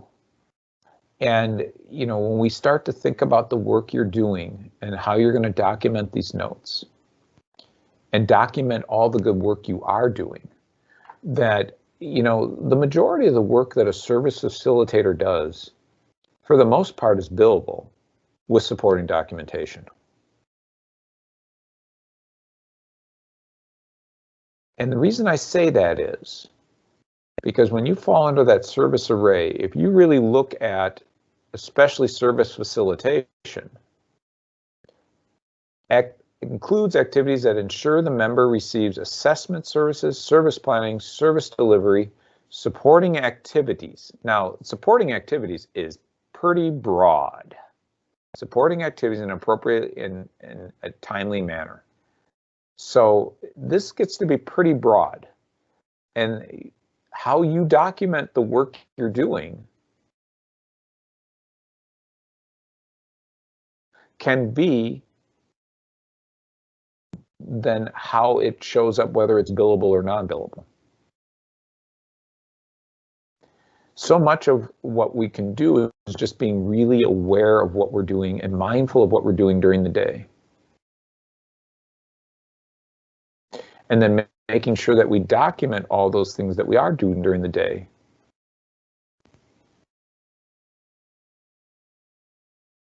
So that at the end of the day, you're going, wow, I really did accomplish quite a bit today, and it's all documented. And when we document that, of course, because it's tied to our billing, allows for us to do a lot more upfront billing. But it also allows us to really recognize all the good work we're doing and document all that good work. Paul, I just want to double back because I think this is kind of where you want to maybe answer those questions that Laura and Kayla had earlier about. Sure. I can read you, Laura, so you don't have to go search for it. It says, could you speak towards notes that we would write that maybe aren't as black and white when it comes to relation to recovery plans, but also she's having trouble conceptualizing how filing documents is related to a specific goal without adding a goal to plans around case management. So start with that one, and then I'll give you the next. Sure. And you know, what we can do, where we're at with CCS, gang, is that we know we have the service array, and this is where we fall under it. For the majority of the work that a service facilitator does, you're doing that screening and assessment, you're doing service planning, and you're doing service facilitation. When you look at those particular definitions, they're broad enough that it allows us to really look at, if I'm doing case management things, well, that probably falls under all kinds of facilitation that I'm doing. When you're doing your service planning, that's, you know, development of a written plan for the psychosocial rehabilitation, it will be provided or arranged for by the member, all services, blah, blah, blah. But, you know, we know that when we're doing service planning, we're really doing our documentation, we're doing our comprehensive assessment, we're doing our screening assessment allows us to do that initial screen and our updates on our screens.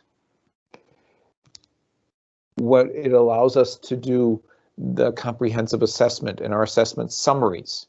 You know, we do those every 6 months. And we're doing those ongoing assessments. So we know we're doing all this screening and assessment. And there may be assessing that you're doing over that time that, you know, isn't just, I'm just doing the assessment now, but I've been assessing, I'm gathering data for that assessment. And as you work with the recipient, you're gathering that data. So I would argue that as you are putting things together to do this assessment, some of this gathering of data that you're doing in your work time, if you're documenting that, that's something that could be listed under that service array. Your service planning is certainly this time when you guys are writing plans, you're developing plans, all of that work that you put into it to make that happen, all that time I know that you all are doing typing them, all of that's billable. All of that stuff, again, you can document. And then service facilitation is rather wide open when you start to actually look at what they're saying here. And there's that, especially the supportive activities in an appropriate and timely manner. Because those supportive activities, as you write it in, if you're saying I'm there to support the recipient in their goals toward blah, blah, you know, blah, blah, blah, all your work then becomes something that you could document to show how you're helping that recipient. And then because it's meeting the supportive activities in an appropriate and timely manner, it starts to become a billable service.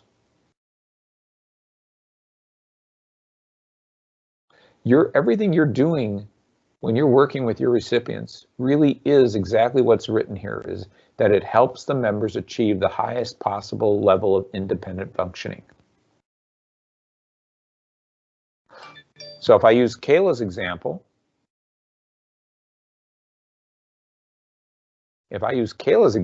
in this case, if this person is calling and they're asking how, I'm struggling today, I've got some anxiety, could you support me through this?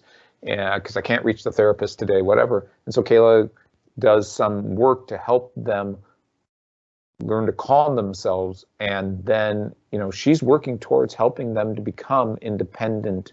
So she might say, now you're going to go practice this, and then you can let me know tomorrow how it went, or you can let me know in an hour how it goes, or whatever you guys do. But all of that work becomes something that you're doing to support that service recipient and how they're moving towards their recovery.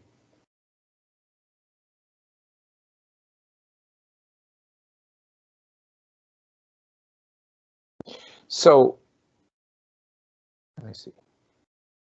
To conceptualize this, well, let's see. Laura, am I getting you, and Kayla, am I getting you in the ballpark here? Kind of answering that question. I want to make sure I'm kind of helping people get there, because what we're trying to do is have a bit of a paradigm shift in how we're viewing all this. Again, recognizing the great work you all are doing, but recognizing how we do it and how we can document it, how it'll tell that story, and as it tells the story, helps the CCS program.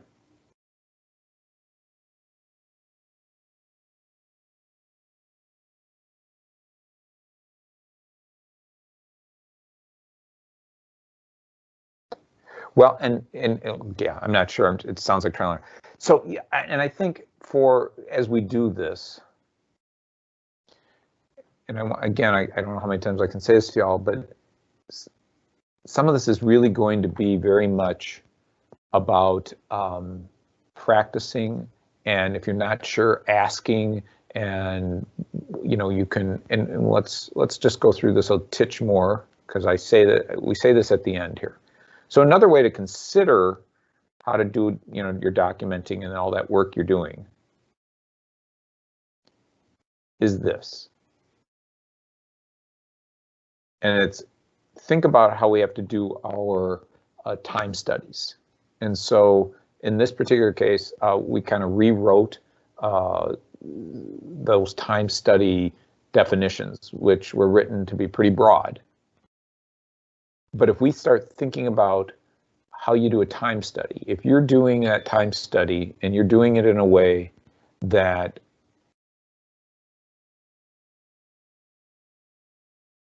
if we're doing it in a way that recognizes any of that direct billable time, and so that should be the majority of our work should be sitting probably there. And so what we did is added in some definitions so that you could think about the work that you're doing, and that might help also as you are considering, when I document this, is it a billable, non-billable? Is it something that, again, I want to make sure I'm documenting what I need to be documenting, but also then how do I make sure that it's doing what we want it to do? And so what we wrote here is kind of the definitions of various things that we have to do our time study on, but made it more towards CCS. And finally, and I want you guys to all hear this, and just CC. If you ever have questions in our billing or services that we're providing, to our facilitators, then it's time to consult. It's okay to ask the question. It's okay to say, hey, how should I go about this? How should I do this? What should it be under? Because this is all about practicing and developing those skills now. And none of us are going to know how to do all of this right out of the box. It takes all of us kind of working together so that we can all, like I said earlier, hopefully by the end of this year, by the end of 2021, we're all working the same way, that we all kind of have this down. So when you have questions, it really to me is about being willing to ask. You know, if it's a service facilitator, ask your MHP. If your MHP doesn't know, MHP can grab me, can grab the supervisor. We're all in this together, and we're all working together to make sure that we can help each one of you and help the program continue to grow. So that, you know, as we wrestle with some of these questions today and some of the thoughts you're having, just realize that sometimes it's going to take practicing them. Sometimes it's going to take kind of that one-on-one, let's just get the support I need to figure this out, and all of that's okay. All of that's okay, because what our goal ultimately is to have this down, but we're not going to have it down until we practice it. So again, once we leave this training today and you start thinking about it and digesting it, then it really becomes a time to practice it. And that's where, you know, I'm going to encourage that you go, you know, work with your MHP if you're a service facilitator. And again, if your MHP isn't sure, work with work with me, work with the supervisors, because we're really here to support to make this change. We can't just expect people to know how to do it. That's not fair to anybody. Not without practicing it and helping people get there. Paul, do you want to take a look at the last couple comments? Laura tried to clarify, so maybe all right. you could, I'll take a peek. Corey has a piece there too.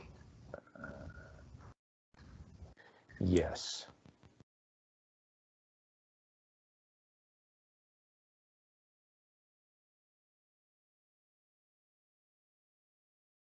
Yes, and Laura, actually, you got it exactly as we said. So if it is not a direct service, then we're not asking that the note be there, but as Vicki pointed out, she's also using a template in her particular way, so her notes seem to always have that, could always have that goal reflected into it.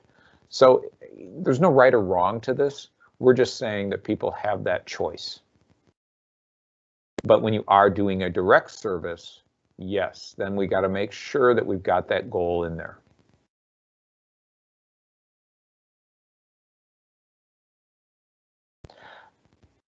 Yeah, yeah, Carol, we'll be getting to telehealth in just a minute.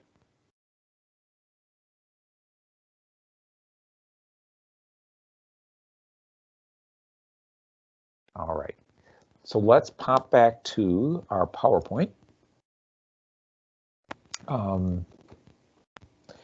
So, yeah, go ahead. Did you read Corey's? So just maybe you can touch on that one. It's okay. What Corey had written is it accurate to say that you want, and she was directing it at Laura, but wanting some information guidance around, for example, the kid's goal of attending school more regularly, and you make phone calls to set up a team meeting. How do you relate that back to a goal? Well, and in that particular case, you may not, my point was earlier was that you may not end up doing that back to a particular goal because you're now working at trying to set up a team meeting. So you're kind of doing the case management piece, which is where we drew our line to say, you know, if Laura spent, I'll just make something up here, an hour in the day sending emails, making calls, trying to organize this recovery team meeting, well, she doesn't really have to tie that back to a goal because she isn't really providing a direct service to the recipient. Now, she could certainly, if she chooses, as Vicki pointed out, if you have it already listed on a template and you have all the goals, you could tie that to a goal. Yes, that's pretty easy to do. We're not requiring it that, that all the progress goals that you are listed under have to be in that note. We drew the line at when you're providing that direct service versus when you're kind of doing your case management and you're not providing the service directly to the recipient. Can I interrupt a little bit to clarify? Yes. I know we're supposed to do it through the chat, Through the but it's kind of hard. What I'm wondering if there might be just a little bit of confusion with your earlier slide that said providing the service directly to like treat the goals, the service recipient goals might be confused a little bit with the idea if I do a 301, 302, or 303, that's a direct billable. Yes. So there might be some confusion about what's direct billable. Doesn't necessarily need to be tied with the goal, but as opposed to a direct service that's treating a treatment goal. Right, and you very well said, David, because we're talking two different things. One is what is billable and what isn't, and then we're also talking about kind of how you're going to write your note. And so, and again, because of how we do our billing within CCS, and it's all tied to our notes, unfortunately, you have to kind of talk about them both at the same time, and it can be confusing in that way.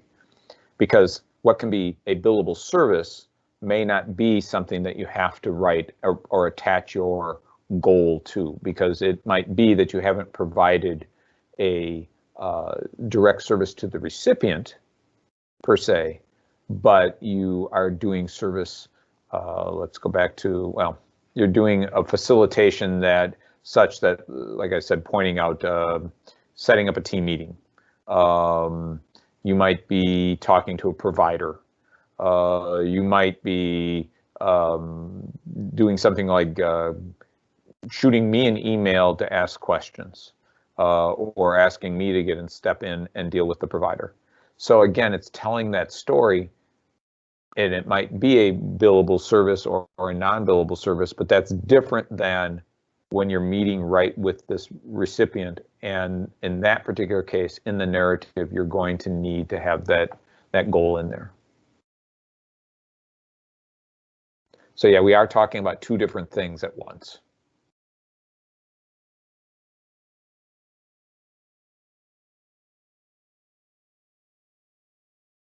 And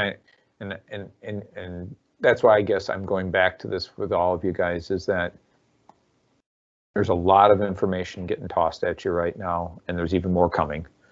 And as we start practicing this, don't be afraid to ask. Don't be afraid to consult. There's no wrong answer here. It's really all of us learning together. And that's the important piece really to remember as we're trying to practice this. I'm going to swing back, watching our time, to progress note reminders. Again, obviously, the service being addressed within that progress note should match the date of service on the progress note. It seems pretty obvious, but again, just something to remember. Progress notes should not reference several dates or summarize multiple contacts that took place over several days. What you should always do is that your note should be for the day that the service happened. You shouldn't have a progress note in your chart that says, talks about work that happened for the last week or work that happened for the last month. Make sure that that note just is for that day's worth of service. So if it's something that just is happening on Monday and then happens again on Wednesday and Thursday and Friday, well, that would mean 4 different notes because we have different days it's happening on. You don't put it all together at the end. of the week. Progress notes can summarize services provided that are done in the same day for a recipient. So an example, service facilitators making numerous calls and emails to set up a team meeting for one recipient, and you spent roughly an hour doing all these emails and calls. Then you could put that note in there for that day, type in the time, you would put in the time, document the time, 60 minutes of overall of putting this together. So you wouldn't need a note for every email you did. You wouldn't need a note for every call you made. You could just say that you were doing this work to set up the recovery team meeting, and you were doing it all in that day. And so email and text documentation, best practice is always, well, we're going to get to that in just a second, because really the best practice when we start talking about email and text documentation is to summarize the content of the email and text strings into a DAP note rather than copy and paste the whole string into the note. When we think about how we're telling that story and reading that chart, when we're just copying and pasting in strings of texts and strings of emails, it really leaves the reader wondering what's going on, and it doesn't really tell the story, nor is it really meeting the requirements we need as we've outlined earlier around MA. So if an email or a text string has a significant clinical importance, then I would attach it to a DAP or narrative note describing the importance and documenting the outcome of what happened. So you're basically going back to this summarizing and then attaching it. And I think of some incidents where we've had one particular service facilitator had a person that they were working with, one of our recipients, who was becoming threatening to him. And in this case, we certainly wanted those emails in the chart because they had a clinical importance, not just because we were trying to prove that we were spending the day searching out providers to try to get a team meeting together. So again, that's best practice is to summarize. And then you can always use that note matrix for documenting the email and text of significance.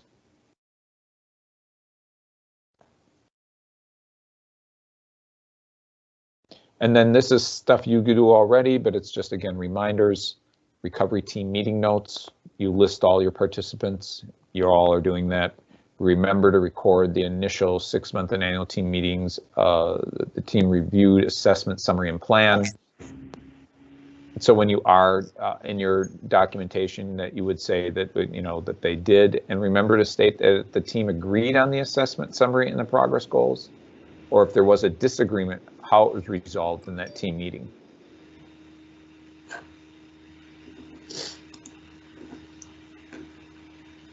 Okay.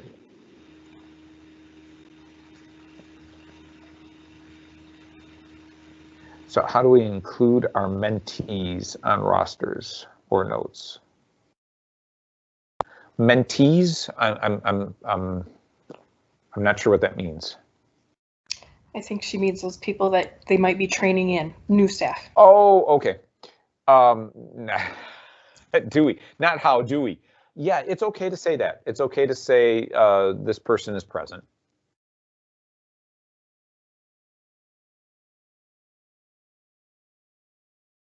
You can certainly say that they are there observing.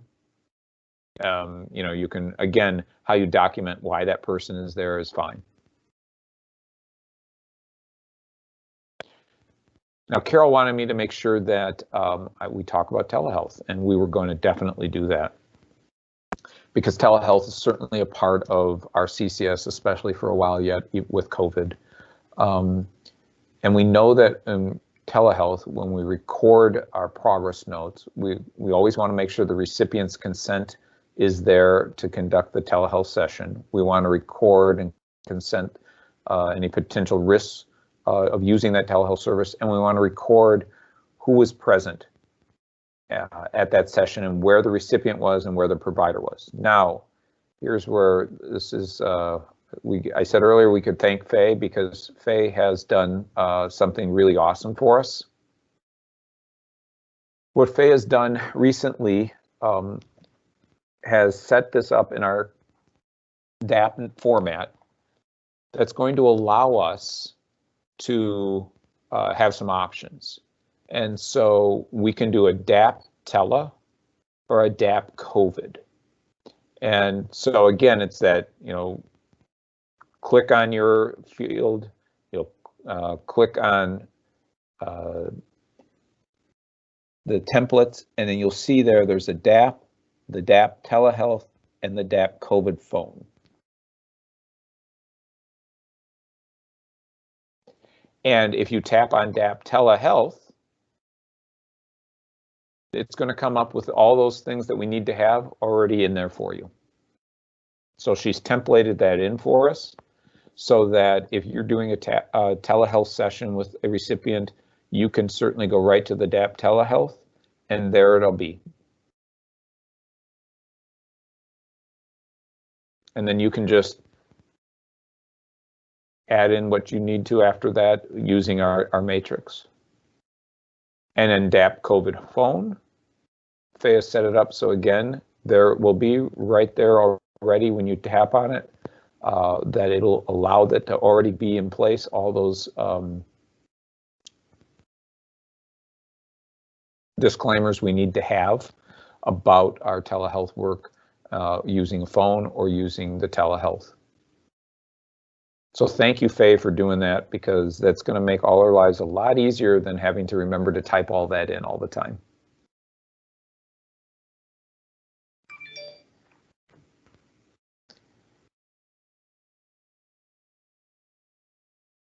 Yeah. And so, and screening and assessments. Now, we talked a little bit about this earlier. Again, if we think about our service descriptions in our service array, and you're aware of the work that you're doing, and I put these all in, and we've already kind of talked about it, so I'm going to zoom through this. But when we look at these definitions, it really does allow us the ability to recognize that we're doing a lot of work that we probably aren't capturing at this point. And so when we start talking about capturing that work, it's really about us being mindful of all the stuff that we're doing. It isn't about us working harder because y'all don't need to be doing that. It really is about us being mindful of what we are doing and then documenting that. Because when we look at this, a lot of this is going to allow us not only to document all the good work, but then the other thing that our notes do is then allow for the billing. And then it allows us to probably increase our upfront billing versus doing what we have been doing as a program, which was kind of billing more so on the backside for this reconciliation. And as we learned today, that's probably not the safest way to try to run a program because of how MA reimburses around reconciliation. And so for that long-term viability of our program, it means all of us maybe being aware enough that we can change some of our practices so that in the long run, not only are we providing the awesome service that we do provide and documenting all this good service, but also helping our program in the long run. So again, we look at these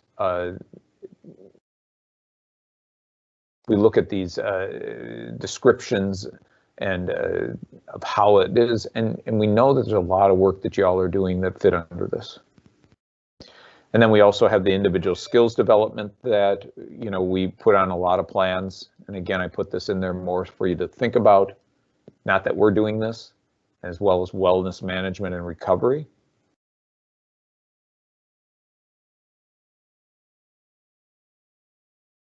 Though I would say that, you know, in some of this wellness management recovery, I think there are, you guys as service facilitators do some of this sometimes where you're teaching skills and where you're helping them learn how to make decisions, etc. So I always wonder if there isn't some room for us for some of the work that you guys are doing to find other ways to have us listed on plans. But that might be a talk for another day. Let's do this. Let's try a little something.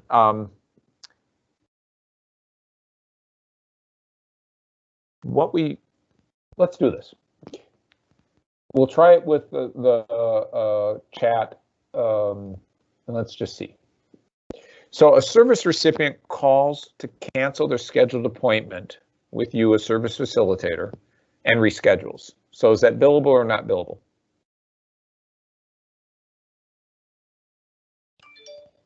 Do you document?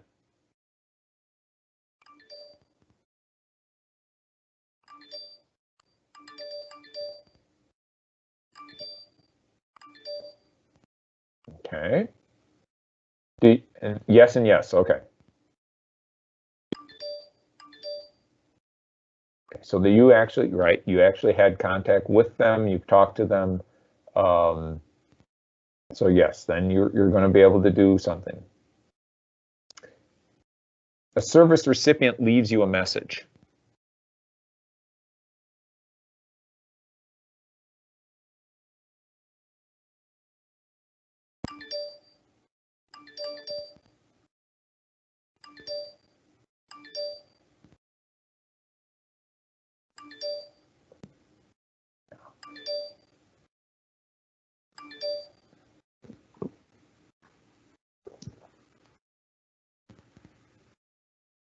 So, okay, so yes, so it seems like there's a lot of kind of yeses, and where we're all saying, yes, we should document. And then we're saying, you know, I guess it kind of is, it depends, is what I saw Sally say. And Sally's like, depends. It depends on, are they responding to a question from me, or are they just calling me out of the blue? And so, yep. And I would say, again, based on kind of what we're talking about today, some of this is going to be really about how that documentation shows what's happening. A service facilitator provides services via phone call to service recipient. That's an easy one.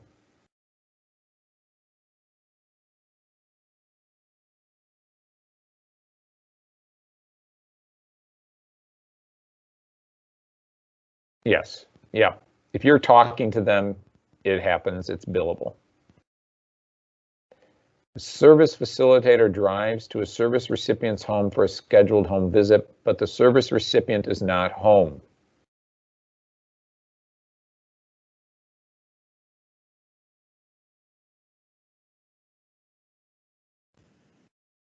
Yeah, that wouldn't be billable because we didn't provide a service, but we would definitely document.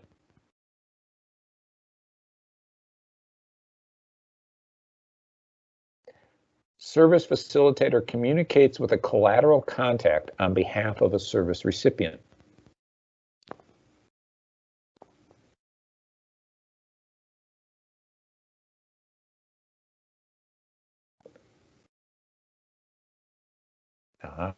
We'll come back to that a couple of, let's start with this question. I'm going to double back. The service recipient communicates with a collateral contact on behalf of a service recipient. Yeah, so that's a yes, right? Yes, yes. So let's double back to a question, because some people I see in the chat are saying, hey, what happens if I go to the service recipient's home for this scheduled home visit? This, you know, we are going to meet. The service recipient isn't home, so I go and I call them, right? So I go and call them, and I end up talking to the family member while I'm there. Well, now you're talking to the family member. What happens? Depends on what you guys are talking about, I suppose. If you're talking about the Packer game this weekend, probably that's not billable. If you're going to talk about, you know, what's happening and how we can work towards that goal, etc., then I would say, yeah, it's probably billable.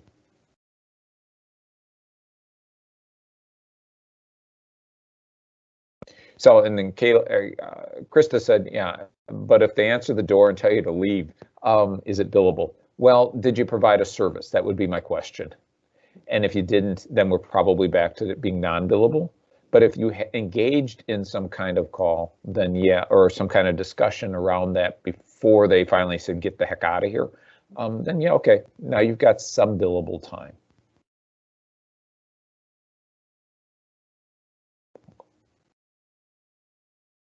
Yep.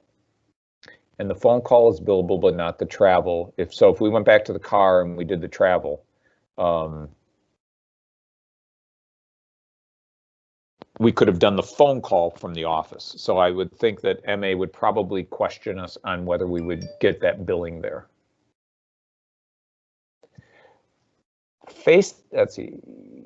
Face-to-face meeting between service recipient and service facilitator. Super easy.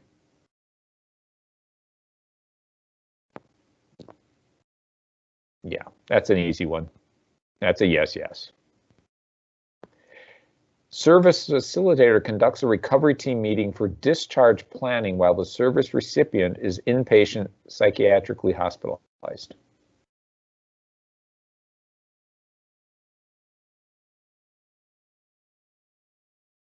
Yes, it's a discharge. Now, remember though, what would be the one thing we want to make sure we add in our note?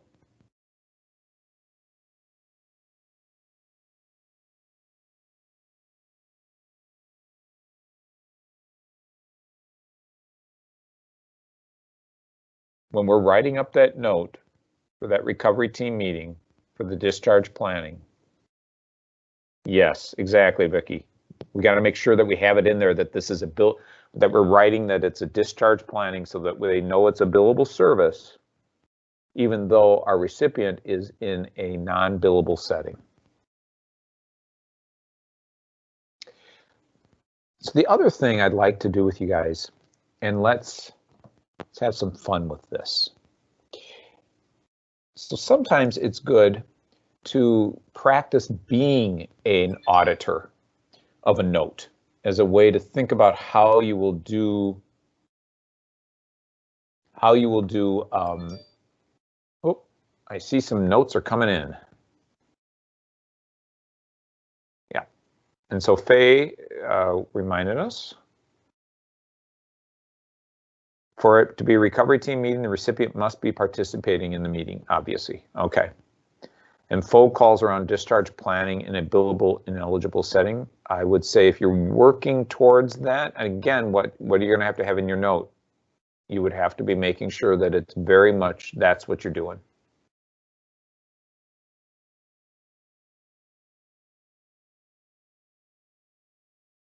Or parents. Well, again, yes. And Vicki is saying, you know, if the recipient, and in this particular case, let's say it's right. Recipient, if we have an underage youth, the guardian is still the legal person. And I say guardian because it could be parent, could be their legal guardian. If they're present at that meeting, then I would assume, and Faye, you can tell me if I'm wrong, but I would assume that that would then make it a billable meeting and a discharge.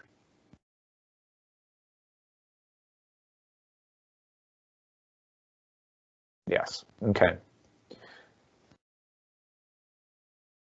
So let's do just a couple other things before we end for today. And this is just, sometimes it's good to kind of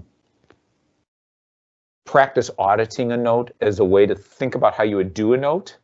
Now, you can certainly cheat a little bit here if you want and pull up your matrix, note matrix, but we'll kind of look at these notes. I've got 3 of them here for us to look at, and we can audit them as we go. And so you guys are now the auditors. And as the auditors, you're going to tell me, is this one, would this be a note that you'd be okaying for payment? Or is this a note that you're going to say, oh, there's some things that we need to do or it needs to be fixed on this note? And again, this is kind of just to practice getting us to think about how we do notes. And I'll just kind of go slowly roll this note through for you, and you go ahead and kind of give it a read, and then we can try it in the chat, and if it seems to be too much in terms of writing, we'll do it over discussion about what you would do or not do for this note. So here's our progress note from the agency We Care Inc. And our recipient is Toby.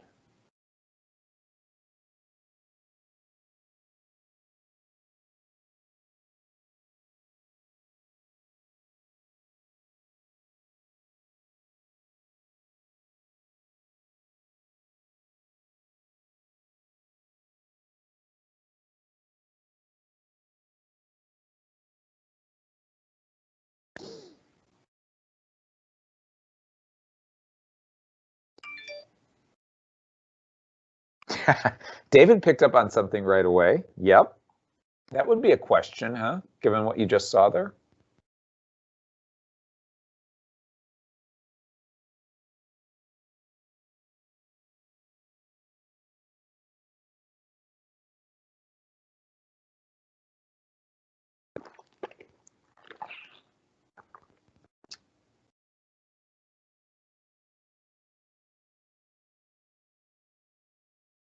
Mm-hmm. Excellent. Yep. We don't see any kind of, what did they do? What was the intervention here? Oh, Corey caught the 40 minutes to drive, or 90 minutes travel time, 90 minutes for 40 miles. Yep. Yeah. Skills focus. Yeah. There's some problems here. What's another one that we see?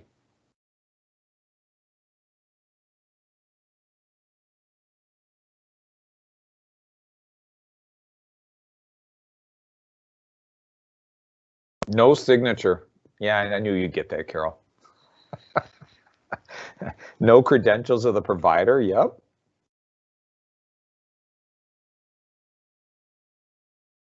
So again, you can kind of see. I thought T.S. Eliot was dead. Well, it only gets better, David. So you can see it's there are ways to do notes. Let's try Toby 2. So we sent that back, obviously, didn't we? Yeah, and what happened on the travel time? Did they work on a goal? Were the services provided while driving to the football game? Yeah, we don't have any of that in that note. So let's look at Toby. So obviously, I think we sent that note back, or we said no thank you to that. Now we have a second one.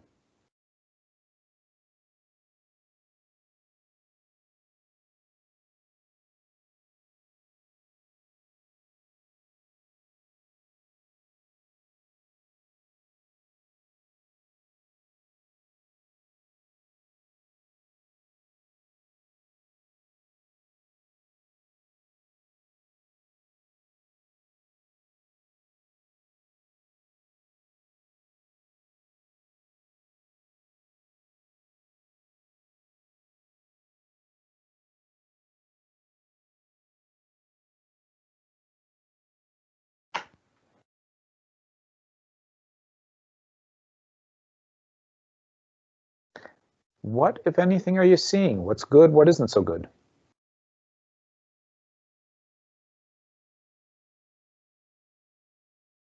What would you do different?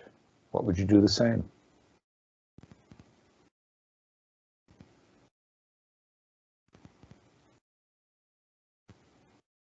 Mm-hmm. Oh.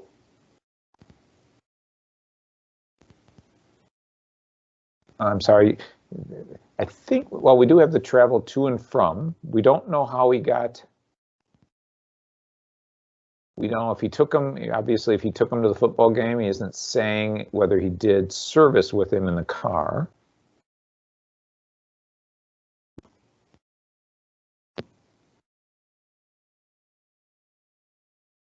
Yeah. And so we don't know if he is billing us for that time that he took him to the football game. Yep, and I preferred an adapt format. Yep. It's certainly better than the last one they did. I agree with that.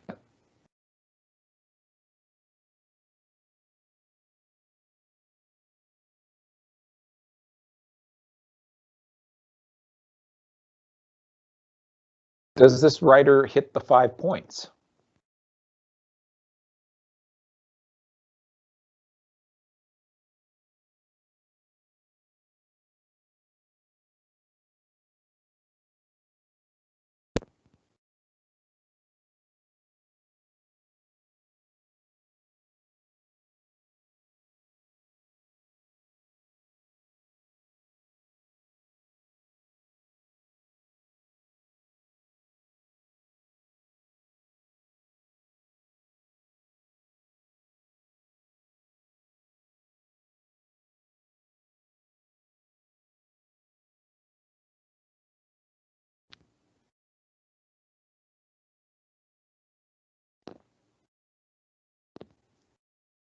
And I'm hearing a yes. So Jennifer's looking at that and saying, yeah, I think that the 5 points at least got touched on here. Now we know we have one other problem. Yeah, yes, but I had to look back at the sheet. Exactly. And Jennifer, I will say that, you know, back when we first started, one of the things that we do as a program, and you guys know this, but we do 100% audit of all provider notes that come into the program. And so when we started that, you know, it was a long time ago, it was Carrie and Amber, and yep, no signatures or credentials still. Yeah, they screwed that one up. Carol always catches that. When we started that, we had to have our template sitting right next to us as we read notes, because that was the only way. We had to practice it over and over and over. And so Carrie and Amber and myself would sit there reading notes with our templates, making sure, does it fit, you know, not, and then writing back to our providers what was missing. And so it took training the providers to get there. And it is really why I'm saying it's really okay to have these kind of, you know, if you have the golden thread matrix next to you, if you have the notes matrix next to you as you're practicing doing this, that's just fine, because it really will have to be something that we have to kind of practice over and over, and be okay with accepting that support when we need it. Now I'm going to show you one other one. Let's see. Let's do Bob. So this is Bob's psychotherapy, and Bob is working with Donald.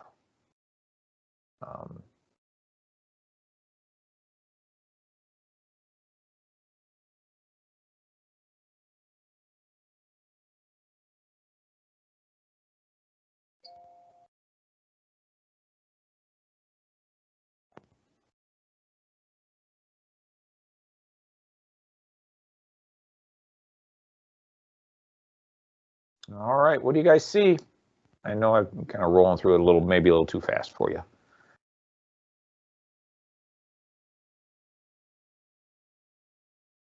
Yep, no signature yet, but credentials. And we have a DAP note. Okay, yep.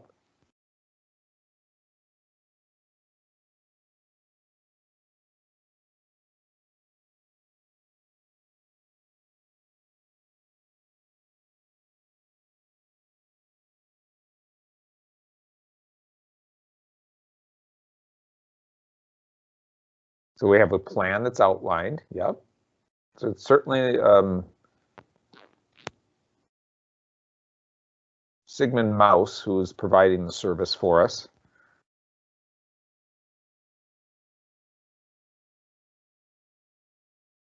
Yep, I like it. It's solid. So we do need Sigmund to sign it. He didn't sign it. But in general, it looks like something that hits all our 5 points. It's not too much, but we know what happened. And we know the service that was provided. We're not really questioning his travel. We know that the goal is there, our CCS goal. And so in general, this isn't a bad note. It's pretty solid. It's pretty, you know, bulletproof in terms of audit. Other than Sigmund forgot to sign it. So as you think about our progress notes, guys, and thanks for kind of practicing doing that with us and looking at that. We know that our documentation is super important. We know that it's going to help us as a program to grow. It allows us to have that certification.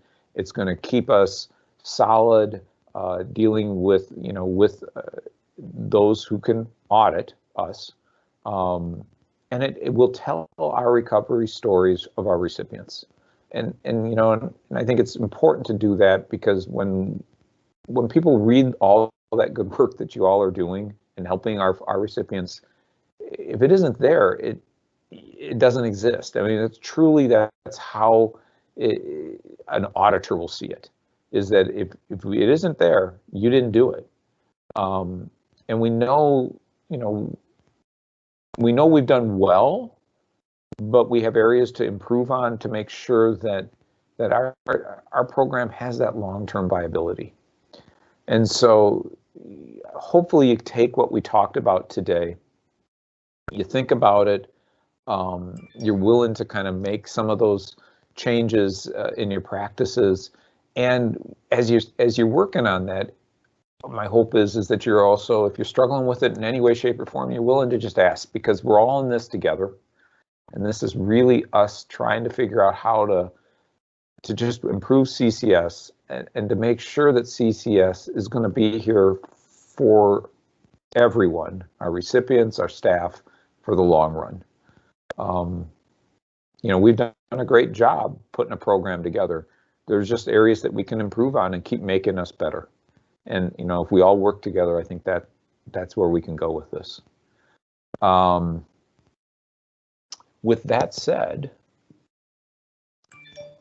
questions, or I know it's past noon now.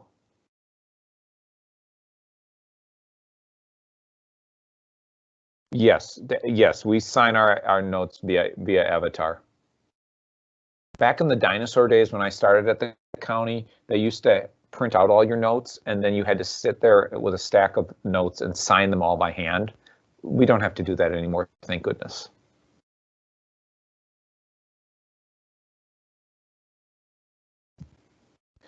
Okay, so how are we going to be monitored?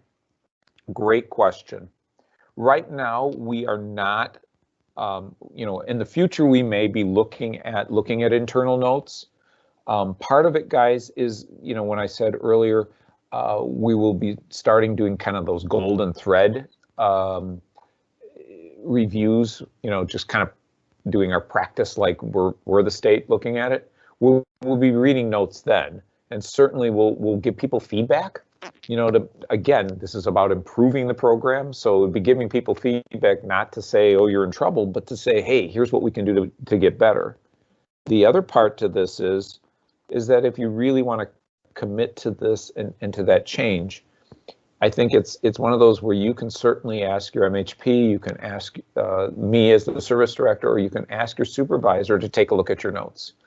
One of the things that we've done to help our providers really improve notes is that we just made ourselves available. In this case, I made myself available to walk providers through how to do notes if they had questions. So, and I would have providers actually send me a note or, a series of notes and say, tell me if this is going to be billable or not. Tell me where I'm missing things. And I would just read them and send back the information on, here's an improvement here. Here's what you're doing well. And it was part of that. It was just training people. We can certainly offer to do that here. And like I said, we're all in this together. So if you want someone to if you're questioning whether you're doing a good job on that note and you want some guidance, or don't be afraid to ask.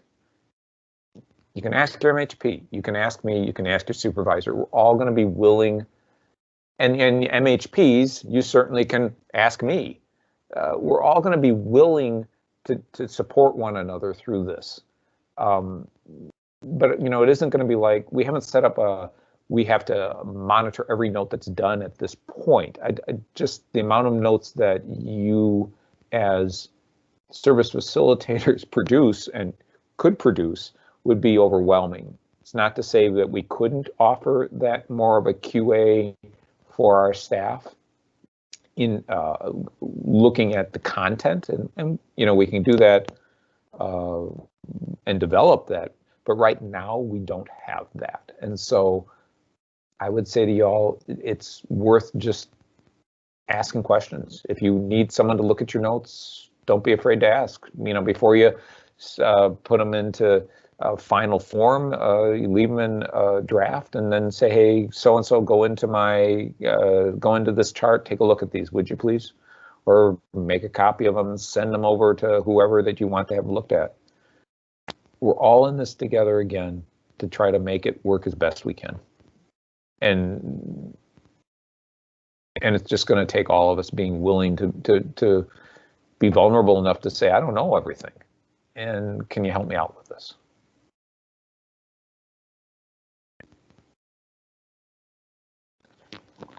Okay, question, okay.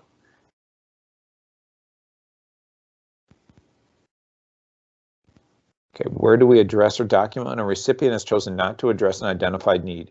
So, you know, I think there's a couple of places to answer that.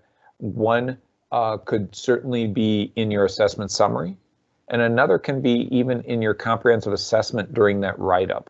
But I think probably the best place to start is always your assessment summary, because that certainly is going to outline what all that work that you've done in that comprehensive assessment. And then you're going to be saying, these are the goal, or these are the needs that were addressed, and the recipient wants to start here to work on these particular needs at this time and has chosen to blah, blah, blah. Again,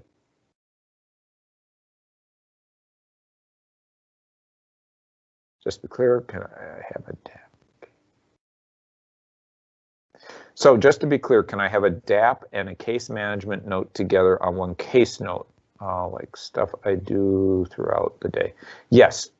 So if you're doing a bunch of stuff throughout the day and it's all kind of working for one recipient, but it's a bunch of different things, you can do you can kind of wrap all of that into, you know, if it's, again, I keep using this for my example, but if it's developing a recovery team meeting, you can wrap all of that into a note. Now, you could use a DAP note for that. There's nothing saying you can't. I just know that some folk also, have used simply kind of the narrative note. You have a choice again. If you want to use that DAP note because some of it was done through telehealth, then I would say use what Faye has set up for us, because, guys, then you have some of that already written right in for you.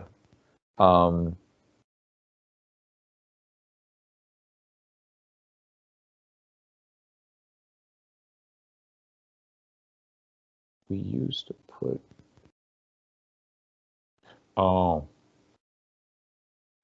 yes, we used to put that in the differences of opinion section. That's another spot you can put the, if they don't want to work on something, that's another place to put it. It's important, again, if it's in there, that then that golden thread comes through. So if you're having it in that differences of opinion section, make sure that it's showing up, where we're also able to read that throughout the chart, if that makes sense.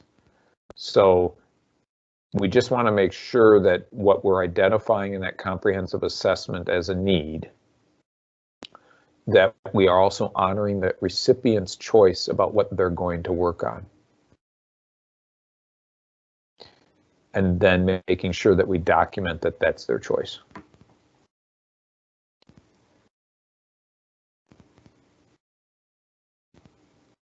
Other questions?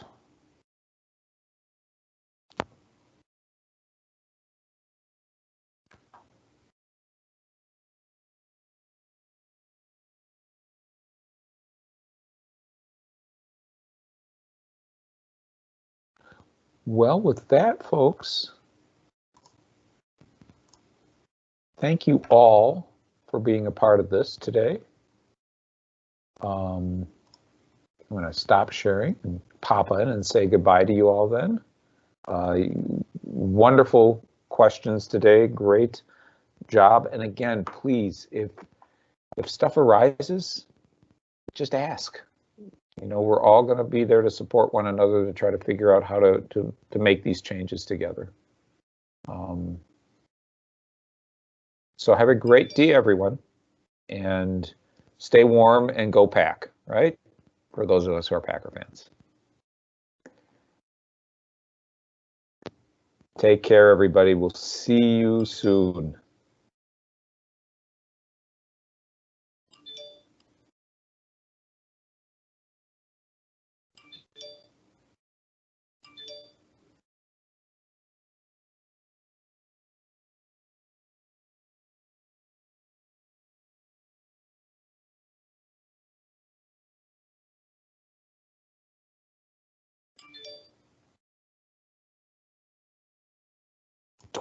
There.